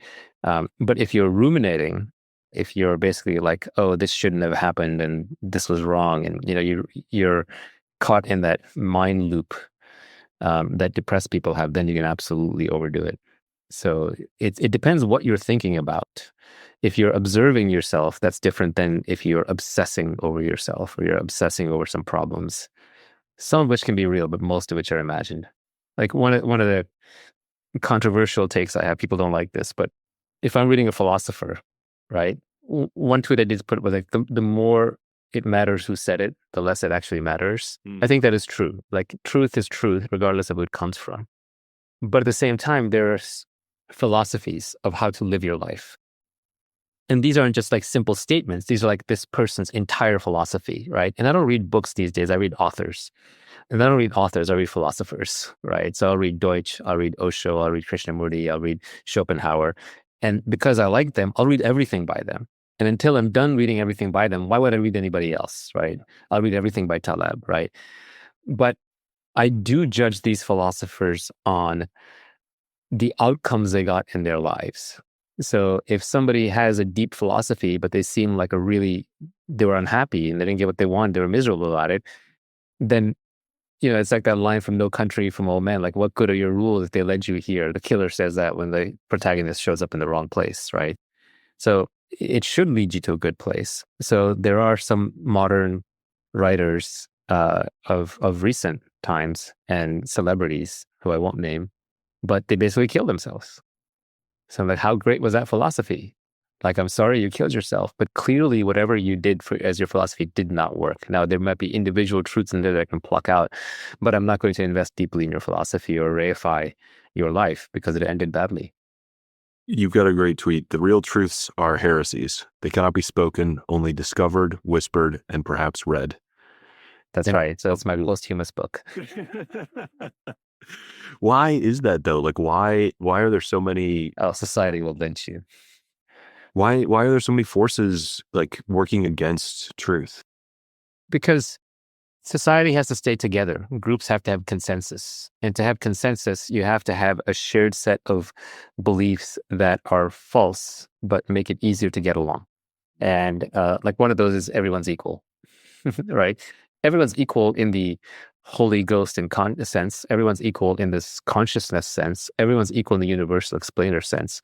Everyone is not equal in almost any other sense, right? In terms of like how hard you work, how good are you doing for society or for yourself, how good is your product, how high can you jump, how hard can you hit, are you qualified for this job or that job? Not equal, right? But that is a shared fiction that we have to get along. If we don't have that shared fiction, we don't get along, we start fighting each other. So some of these falsehoods are there for good reasons. They prevent warfare. They allow the group to coexist, but they're not true. So, I mean, that's a simple example. There are many. Like you see this a lot in male-female relationships, right? Like what is the whole pickup artist thing, the pickup artist society? That's all guys sharing truths about women that they're not allowed to say in public, that seem to work on some number of women that allow them to go get dates. Like one of the truths in that domain is that women are attracted to signs of social status in men. It's not they're attracted to necessarily wealth, although wealth can be a sign of social status. They're not necessarily attracted to physicality or even character, although I would argue for marriage, women are attracted to character, but for dating, they're attracted to signs of social status in men. It's not even social status, it's signs of social status, right? So then men have to learn how to hack signs of social status. That creates this game phenomenon, which is its own falsehood going back at women. Equivalently, like women are taught to believe that men are attracted to you for your character and your personality. Yeah, they might stay with you for that later, but the initial attraction is all physical. right? And so that's another truth you're not supposed to talk about too much. These are on the edge, so I can talk about them a little bit. There are truths I just cannot talk about, just way further down. But I would tell you that some of the greatest philosophers of all time, they establish their truth-telling capabilities by telling you the harsh truth. And because of that, like, they'll be read long after most of the rest of them are forgotten. And that's part of the value of reading those permanent, perfect books from dead people who are willing to tell the truth. They're dead, and they either the truth was told, they publish posthumously, or they publish anonymously, or they just didn't care. It's interesting that some truths are self-perpetuating or self-converging. Yeah. Like they are making themselves more evident, and others need to be actively obscured. Well, it actually goes back to what you said earlier, which is some things are spreadable and some things are not. So when you get a truth that spreads, it's cliche, it's conventional wisdom. If you get a lie that spreads, that's fake news. That's all over. That's politics. It's a lot of the combat that goes on. A lie that doesn't spread just disappears very quickly. And then there's the truths that don't spread. And those are actually the most interesting. And the reason they don't spread is because spread is a function of groups. To spread, there needs to be a group to spread within. So any truth that lowers group cohesion will not spread. And then there's kind of like a 2x2 matrix, right? Yeah, it's a 2x2 matrix of truth versus spreadability versus spread. And basically you have conventional wisdom, fake news, heresies, and non-existence. Those are the four. And nonsense, I would say. Yeah, so I mean, the problem is, like, everyone knows the conventional wisdom. The heresies don't spread. So most of the news is fake news. Mm-hmm. By definition, like, conventional wisdom doesn't need to be spread because it's already out there. And heresies don't spread because they're not spreadable. And nonsense doesn't go anywhere. So the only thing that makes it through the environment is fake news. Well, and Peter Thiel's question is digging for heresies. Right. That's right.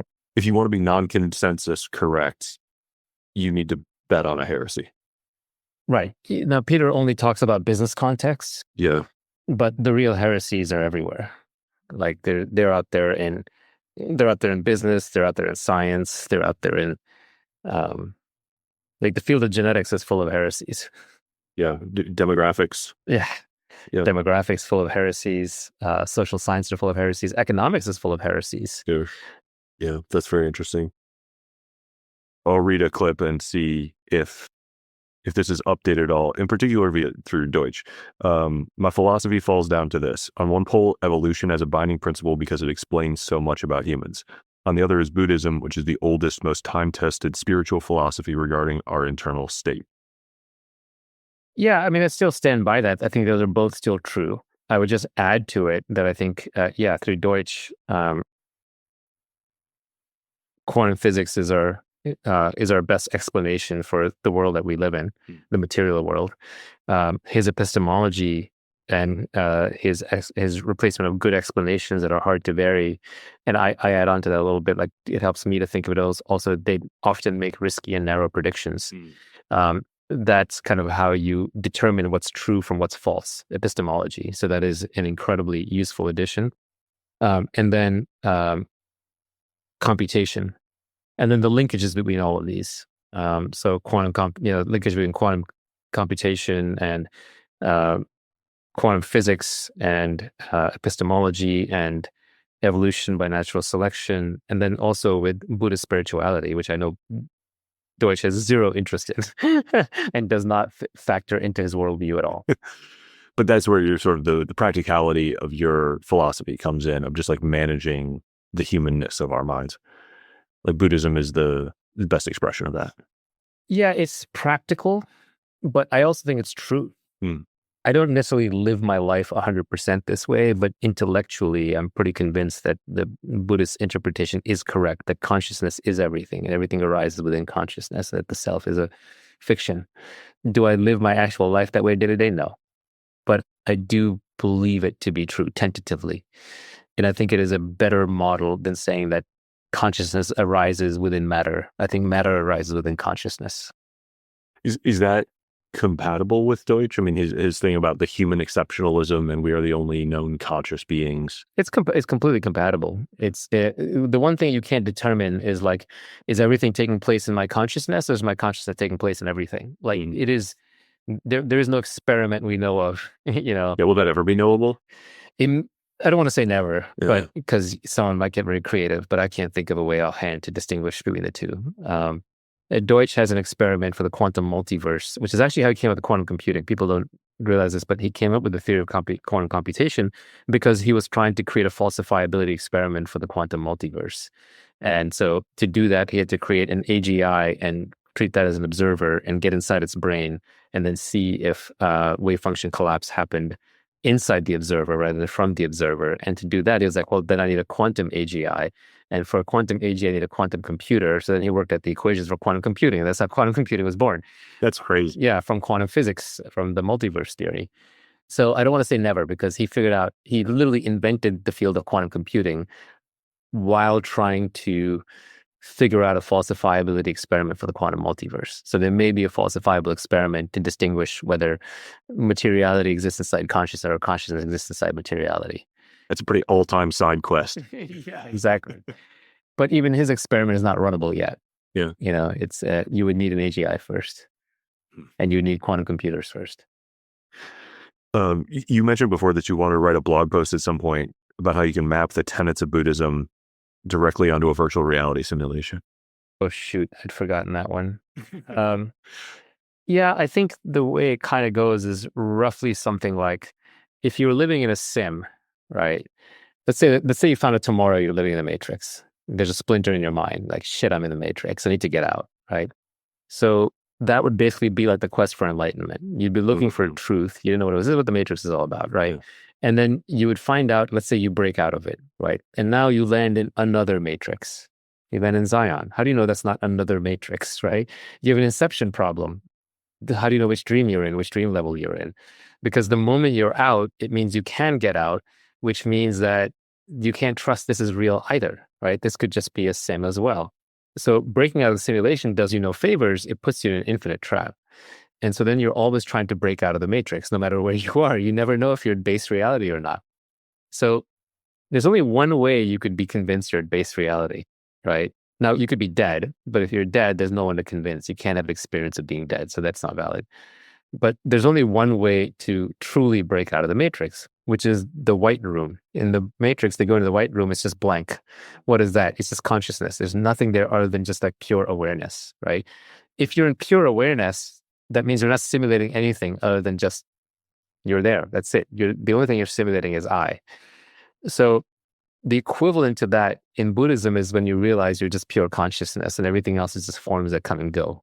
Everything else is Matrix, right? It's all simulation.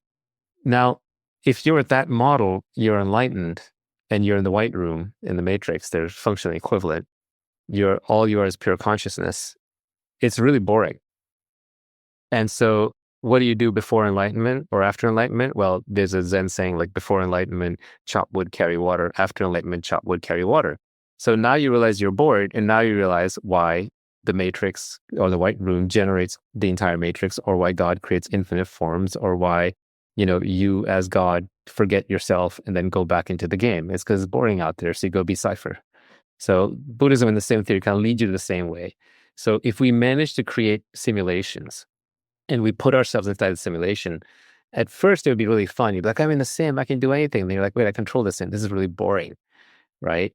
And so then you'd have to forget that you're in the sim. You'd have to wipe your own memory in the sim so that you can actually enjoy the sim. But then you'd also feel fear. And at some point you get this nervous feeling like, I need to get out of the sim. And then when you try to get out of the sim, you're like, how do I know I'm out of the sim? And then eventually you get to the white room, you're like, now I'm out of the sim, but now this is really boring. And you create a sim, wipe your memory and dive back in. And that's your rebirths. That's your infinite cycle of rebirths. So that's how I map Buddhism to simulation theory. They reach the same outcome. But simulation theory to me is a lousy theory. It's unfalsifiable. It just kicks the can up the road. All it makes is it makes a probabilistic argument. It says like, hey, we're likely to develop this and then do that and then do this and then do that. But there are too many ways it could go wrong in between. Like the sim is always going to be lower resolution than reality. the people on the outside can always control the people on the inside. So there are all kinds of problems with it. Plus, I think we inherently have a craving for truth. So I don't think anybody wants to live a lie. Even I myself, like even if I were, living in some other reality, I would not create a fake reality where I would forget everything. Or if I did, I'd leave myself an out, an eject button, which I'd have to look really hard to find. Maybe that's called enlightenment. Right? Well, I like the simulation theory. I find is a useful belief because you see the people. If what you need out of life is to not take yourself too seriously, to be high agency, to be active but not stress too much about what you're being active about. Yeah. Like it's actually a pretty useful frame for most of life. It's just religion. Religion would do the exact same thing for Exactly. Yeah. with less steps, less computation involved, less programmers. Instead of calling it God, you're just calling it the great programmer. Yeah. And more friends probably. Yeah. So there's also a tendency in society that whatever the latest scientific worldview is, we layer that onto religion, right? So when it was, the sun, you lived and died by the sun, then the sun god, Ra, was a sun god, right? And then when the king was in charge, then it was a god king. And when Newton came along, we got the mechanical universe. Then it was like, oh, the universe is like a big watch. It's a mechanistic universe. God is dead. And now, because computers are ascendant, the universe is a big computer. Yeah, we have a way of taking the permanent problems and making them contemporary. Yeah, we always view it through the contemporary lens of our greatest knowledge at that time. Yeah. But I would argue that like understanding things like relativity and quantum physics and, studying cosmology and just sort of physics is more satisfying than saying the universe is a computer. Saying the universe is a computer is almost too reductive. It's trying too hard. Like as a very simple example, a computer is a state machine. State machine has steps. Steps means as everything is discrete. This happens and this happens and that happens. If this happens, then take that branch. But everything is in a discrete sequence. And that is kind of what quantum physics is. So quantum computation, quantum physics says the universe is discrete. But that is not what relativity says. Relativity says the universe is continuous. And so right there, you run into a contradiction. Like any sim theory that says the universe is a computer relies upon a kind of computation that does not exist, not even quantum computation. It violates relativity.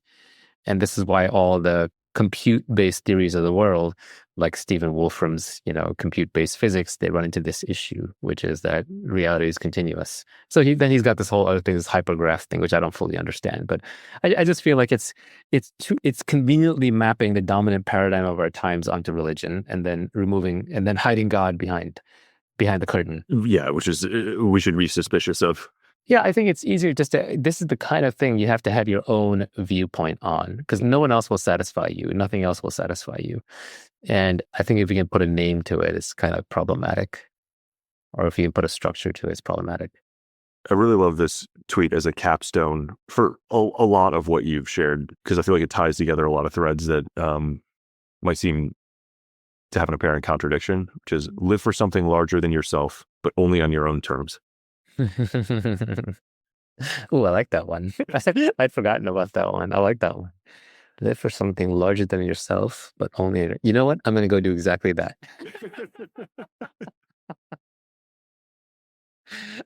I like that one. It's a really good way to disentangle everything. Yeah, because society doesn't want to tell you to live on your own terms because they're afraid you're going to screw over society. You're just going to be a criminal and a thug and a hedonist. But that's the path for unintelligent people. The person who doesn't know what they're doing is the one doing too many drugs or breaking too many laws or doing horrible things. Like, you don't need to do that. It's not going to make you happy. It's just a trap. It's a trap that you're caught in. When we look at a drug addict, that's a trap that they're caught in. The same way you see someone committing crimes, like there are better ways to get what you want. You will actually have a better life if you don't do that. And that's where like a lot of progressivism comes from. You still got punishments for dissuade people. But at the same time, I feel like you do have to live life on your own terms or you're not going to do it. But you have to live for something larger than yourself or it's going to lead to a very bad outcome and you're not going to be happy. So yeah, I'm going to follow that advice. Thank you for that. I mean, if you weren't getting high on your own supply, exactly. that would be that it wouldn't be good substance. I love finding my own tweet and being like, wow, that's really good. That's how I know. That's how I know a book is almost ready when I pick it up again and it's better than I remembered it. Yeah, the great books are fractal too. They like you learn something new every time. Yeah. Like one of the things I like doing now is I found some, like Schopenhauer and Seneca, for example, they're good audiobooks and recordings of their stuff, but they're very high density speakers and authors. So if you listen to their stuff, you miss a lot because it was written, so it's meant to be read, which is why I had this tweet about like, listening to books instead of reading them is like drinking your vegetables instead of eating them, right? Like it's more efficient, but you're getting kind of a sugar high. You're not taking it the way it was meant to be. You're not getting all the benefits, but it's better than nothing, right? It's better to do that than to like not consume it. And so I've been listening to a bunch of authors who are normally written down. And one of the things I had to come to peace with was just like, you know what? I'm only going to get like 20% of the throughput. Like Schopenhauer, especially, every sentence is crafted. Every thought is crafted. That guy is a genius. And so when you listen to him at spoken speed, I'm like, wait, stop. Oh, I missed that. Oh, shit. What was that? What was he referring to? Oh, I got lost in a daydream. So I'm constantly pausing it. But then I finally had to give up on it. I was just like, I'm just going to listen to what I'm going to listen to. I'm going to absorb what I'm going to absorb. And I'll just go back and listen to it again later, like if it was that good. And what I've realized is even when reading, you have the same issue. You read a paragraph, you'll be lucky if you pick up a sentence. And it might be a different sentence every time. But the good books have the property that there's not much wasted space. All the sentences are useful at some point to somebody. And so I really value that in an author. And Schopenhauer has it in spades. I can go back and read the same essay 10 times over 5 years, and I'll get something different out of it every time. Yeah, you've got that, read the best 100 books over and over again. Yeah, there's no point in reading the rest. Yeah, the only books I would want to read are the timeless ones about human nature, with people who are incredibly intelligent, or very modern, recent stuff where there's a fast-moving field where I want to know what's on the cutting edge. And I know that knowledge will be obsolete shortly. But the thing I can't do is like read contemporary history or sociology or, there are these very smart people who seem to get a lot of value out of reading a lot of history. And I've read some history, but I don't need to read the details of the Roman Empire. I love Will Durant. I love lessons of history. I'm not going to read the whole story of civilization, all 12 volumes. It's like too much detail. His other books, like Fallen Leaves and Heroes of History and stuff, the like really condensed stuff. Yeah, Fallen Leaves is kind of sad. I couldn't make it through it. I started it, and it was just like, he was like, oh shit, I'm getting old and this sucks. And what was the point of all this? Like, that's what the book is basically saying. They cast him in a light that I didn't want to see him in. Maybe it gets better later, but I couldn't finish it. And by the way, even the lessons of history, if all you read was the lessons of history, that would not work. You need to have read enough specific history that you can see, oh yeah, I've seen this pattern before. So I've read plenty of history in my youth. So when I read the lessons of history, I can be like, I know what he's referring to and I have a rough sense, but I'm not going to, I don't have time to read 18 volumes on Genghis Khan now. Like, it's too late for that.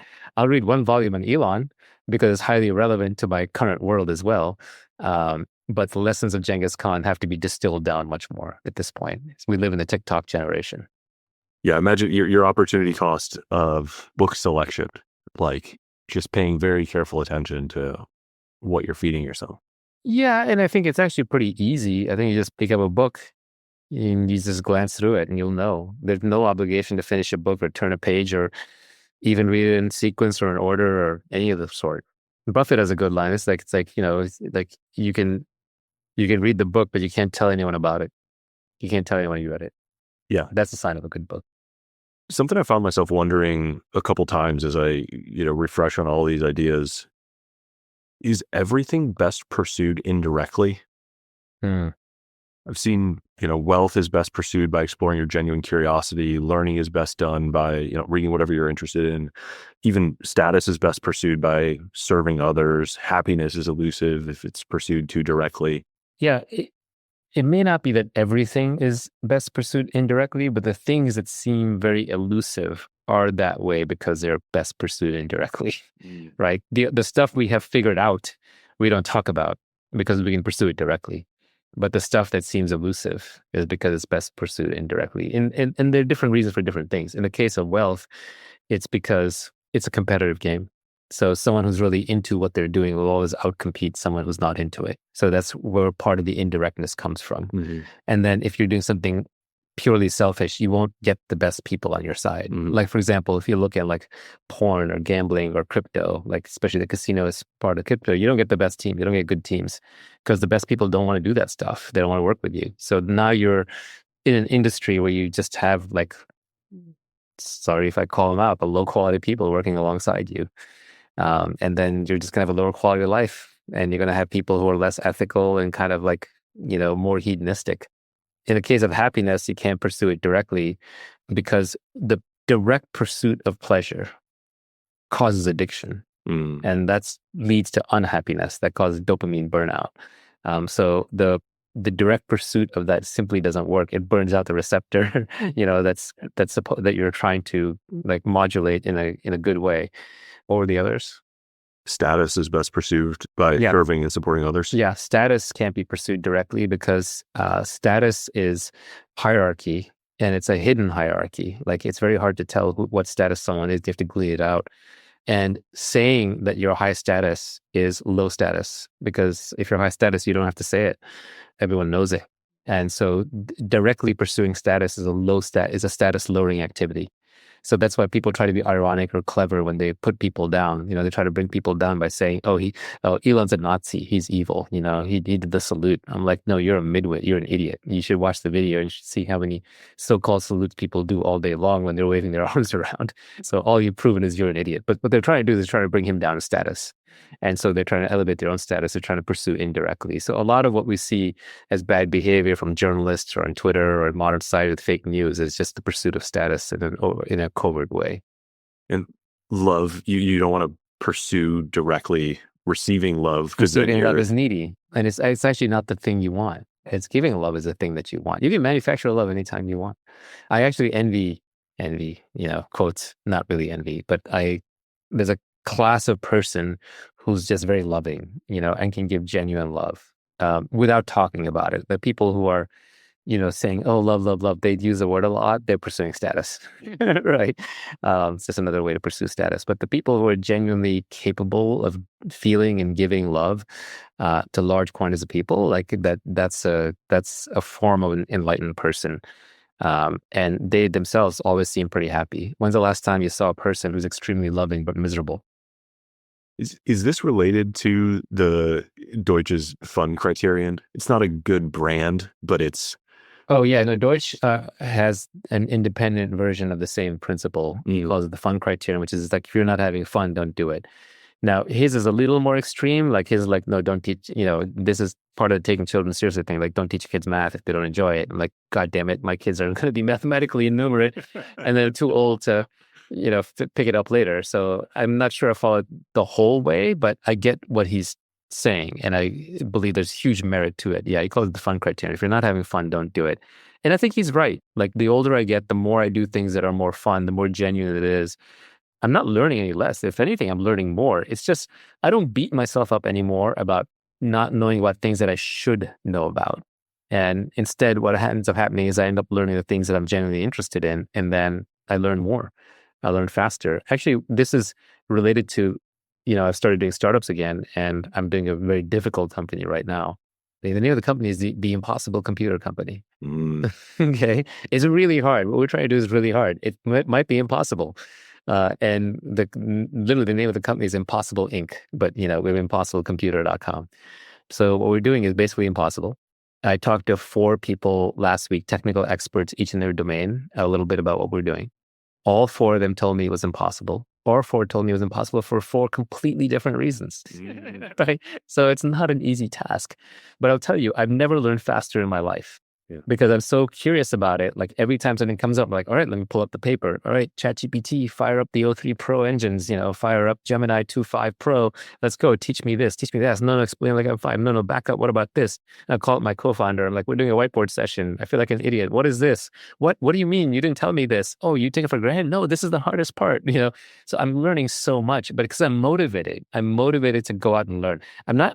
I am a little motivated. I want the answer to be a good answer, but I'm not truly motivating the answer. I want to navigate my way through the idea maze, the biologism of the idea maze, and figure out the right answer. But the concrete act of trying to do something and trying to build something is driving the learning curve. If I didn't have that very concrete activity, then I would not be learning it anywhere near the same rate. And that motivation has been really important. It's really accelerated my learning curve. Actually, I'm not drinking caffeine partially, and I'm kind of back on more of a health kick because I want to be alert and awake all the time so I can just stay up with the company and keep up with it. Well, and you're additionally motivated, I'm sure, by building something that has never been built before. Exactly. And I'm pouring, right now, we're burning $1.5 million a month of my money. So that's an additional layer of motivation. It's motivation too. Yeah, exactly. Yeah. So you're learning very fast. Very fast. When Like, you've got, what are we spending money on? What is that $500,000 check you just wrote? Oh, okay. Damn it. so you got a big carrot and a big stick, and that's a good recipe for learning. Highly motivating. Yeah. Well, I was very inspired by Elon on this. I think you know the story where he said he made 200 million from the sale of PayPal, and he put 100 million into SpaceX and 80 million into Tesla and 20 million into SolarCity to borrow money for rent. Yeah. I don't know if that's true, but it's a great line. Very inspirational.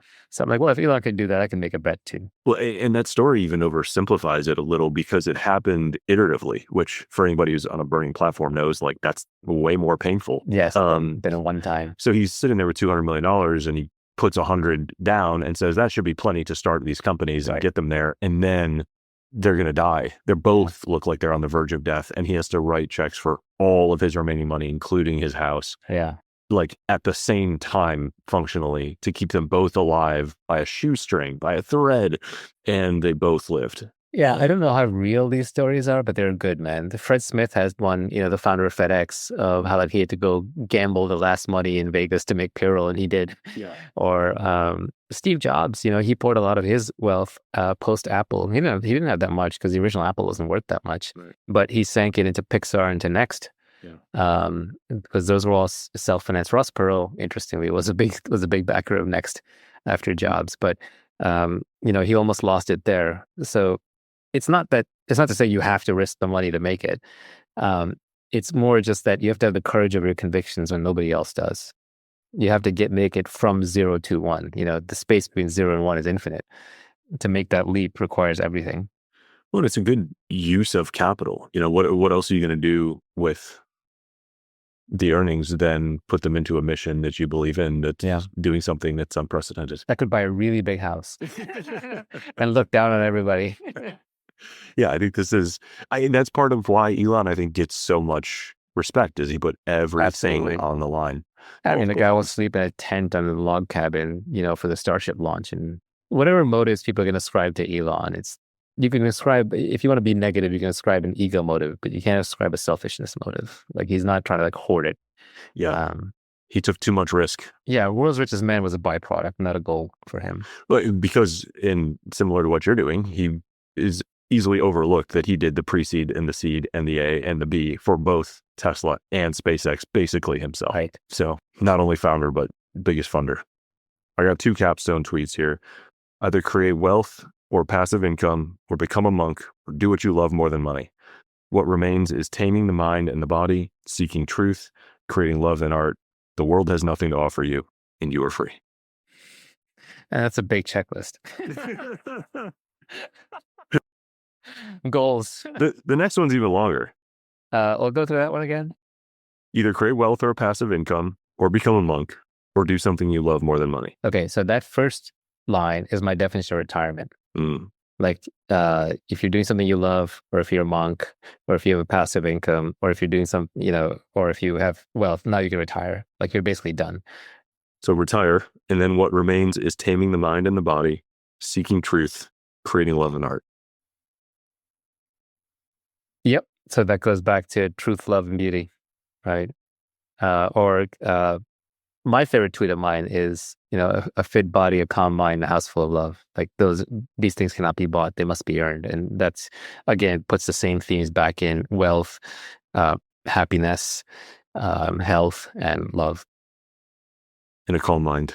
Yeah. So knowing that, anything that you do to achieve any of those has to leave you in position to get those things that can't be bought. Right. And then there's the long one. Well, the world has nothing to offer The you. world is nothing to offer You you. can do it free. Yeah, exactly. And now, an enlightened person would say, well, I just found out I don't exist, so the world has nothing to offer me because the world doesn't exist. Like it's all just one big consensual conscious hallucination. Yeah. Right. So that's an easier path. I guess I want to find happiness and spiritual enlightenment and all those things, but I'm not willing to give up my world for it. I'm a greedy one, right? I might be the greediest person alive because I want to be, I want to be Elon. I want to be a successful entrepreneur. I want to be Teal. I want to be a successful investor. I want a great household life. I want to be healthy as long as I can. I don't mind being famous, but I also want to like, I'm not willing to give that up. So to me, the people who are aspiring to just be wealthy and successful, but not happy or enlightened, they're not greedy enough. Maybe they need to be a little more selfish, a little more greedy. And, it'd be amazing. An amazing life is 70, 80% in each of those categories without going 150 on one and 0 in any other. Yeah, you get above the threshold on each of them. I don't think it's a coincidence that the Buddha story, Buddha was a prince. Or if you read all the old enlightenment stories in Vasista's Yoga, the Ashtavakra Gita, it's always the king or the prince who's becoming enlightened. It's rarely like the peasant, because they were smart enough to realize the poor man has to, dig the fields. He has to figure out how to feed himself. He doesn't have the luxury of sitting around and contemplating and saying, who am I? So that's why in the tradition, either you're someone who gives up everything right at the beginning, you go become an ascetic, or and then you can like focus on mental freedom, or you start as a prince and you realize it's all worthless. The hard one, I guess, would be having the energy and drive and motivation to become a prince and then be willing to give it all up. I mean, that's a big hero's journey.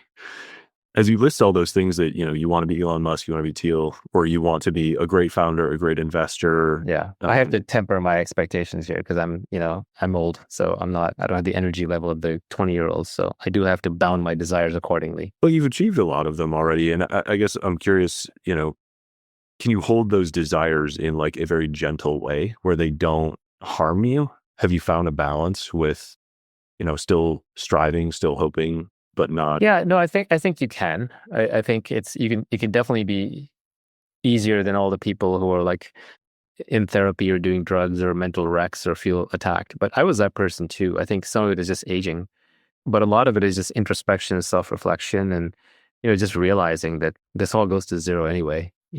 What is the line in Christianity? Shrouds have no pockets, right? So you don't take anything with you. It is all just a grand adventure. A friend of mine has a good phrase that he uses where he says end game content. It's like, I don't know if you played the Mario games like Mario Odyssey or Mario 3D or Mario 64, any of those. And in those, like you play the game, you run through all the levels, you chase Peach and Bowser the whole game. And then at the end, you're done. And then they give you like a level where it's just like all gold and toads and mushrooms, and you just run around, you jump and you play, and you're having it's fun, but the stakes are very low, right? This is all entertaining. It's end game content, and you can play it for a little while. So I kind of feel like I'm in end game content, where it's like I got nothing to lose at this point. Okay, I might lose some money, little reputation. I don't care about that. I'm fine falling on my face in public, but I get to play without fear. And that means that I can go for the highest goals. So the downside to that is, a VC might be like, what do you mean you're playing without fear? I want you up all night. I want you fearful. I want you working hard. But I'm not sure that's the only way to build something. I don't think Steve Jobs was coming from a place of fear. I don't even think Elon was coming from a place of fear, right? So I think it's better to operate out of inspiration. And this means that I can try to do something that's really difficult and it's really worthwhile. Yeah, there may be that some of those really aspirational projects can only be done from a place like that. I think so. I don't think it's a coincidence that like Apple and Tesla and SpaceX, I mean, these are self-financed companies. Most of the great companies are either self-financed or they break out very early before they really need venture capital. So Google broke out. They raised VC just to get John Doerr and Mike Mertz on their board, but they were already at escape velocity. Microsoft, they were done. Microsoft as well. They took a tiny check from one investor, but they were already off to the races. Same way with I think Amazon was profitable very quickly. They did take a small investment, but it's not none of these giant companies did like round after round after round, grinding it out to the standard path. The truly largest companies did not do that. Facebook got profitable very, very fast, right? Because of the network effect. So either they got profitable very quickly and they almost didn't need the venture capital, or they were self-financed by a visionary entrepreneur. But it's very rare that one of the huge, iconic, great companies was built by round after round after round of venture capital. That's a heresy. There you go. Yeah, good. Yeah, I don't have a lot of respect for investors. I don't disrespect them. I think they're an important part of the ecosystem, and I'm a capitalist, but I don't think they need to pat themselves on the back. Do you think wanting some things are mutually incompatible? I mean, they have to be, right? Yeah, well, back to the only true test of intelligence is whether you get what you want out of life. Like, I mean, the biblical phrase, like, easier for rich man to pass through for camel to pass through the eye of a needle than for rich man to get into heaven. What I interpret that as is like, if you're pursuing material things, you can't pursue spiritual things, right? You can't both be successful in this material life and striving for it and living the life of a merchant and then also be a Buddha. So they might be mutually contradictory. I think I was up late one night and I was stretching. And I was like, man, I should just make sure stretching is always part of my routine. I was like, what is my routine? What am I trying to do here? So then I just typed that out and then I tweeted that out. And I got one of the highest compliments I ever got a tweet, which is this guy, I think M. Mayer. He said, oh, you wrote the book. Yeah. You put a book in a tweet with this one. And I've seen so many people replicate this. So it's clearly kind of resonant. Yeah, there was a mistake in there though, which kind of sucks. There was one thing that I'd swap out at the end. All right, correct me when I get here. Fast, lift, sprint, stretch, and meditate. Build. So hold on. Fast, lift, sprint, stretch, meditate. So that's all the physical stuff. Yep. Yeah, kind of the morning routines, daily workout thing. And I like that it's first because you're starting with health as your first priority. That's right. Build, sell, write, create, invest, and own. Yeah, so this is the making money, the wealth part. Yeah. Productize yourself, build or buy equity in a business. Read, reflect, love, seek truth, and ignore society. Truth and love, along with a healthy dose of selfishness. Make these habits. Say no to everything else. Yeah, habits, because that's the only way you stick with them. Avoid debt, jail, addiction, disgrace, shortcuts, and media. Right. So I replace one part in here, which is, I think I replace shortcuts with sugar. Or something else. It's actually in the tweet. I have a follow-up on that tweet saying, oh, I wish I replaced. I have to look it up, but I think that's what I wanted to replace. And my favorite part is actually the coda here, which is relax. Victory is assured. That's right. Relax. That's the gently downstream part. I'd say exactly what I was thinking. Do it merrily and go gently. Exactly. Yeah. Thank you. Thank you. It's great.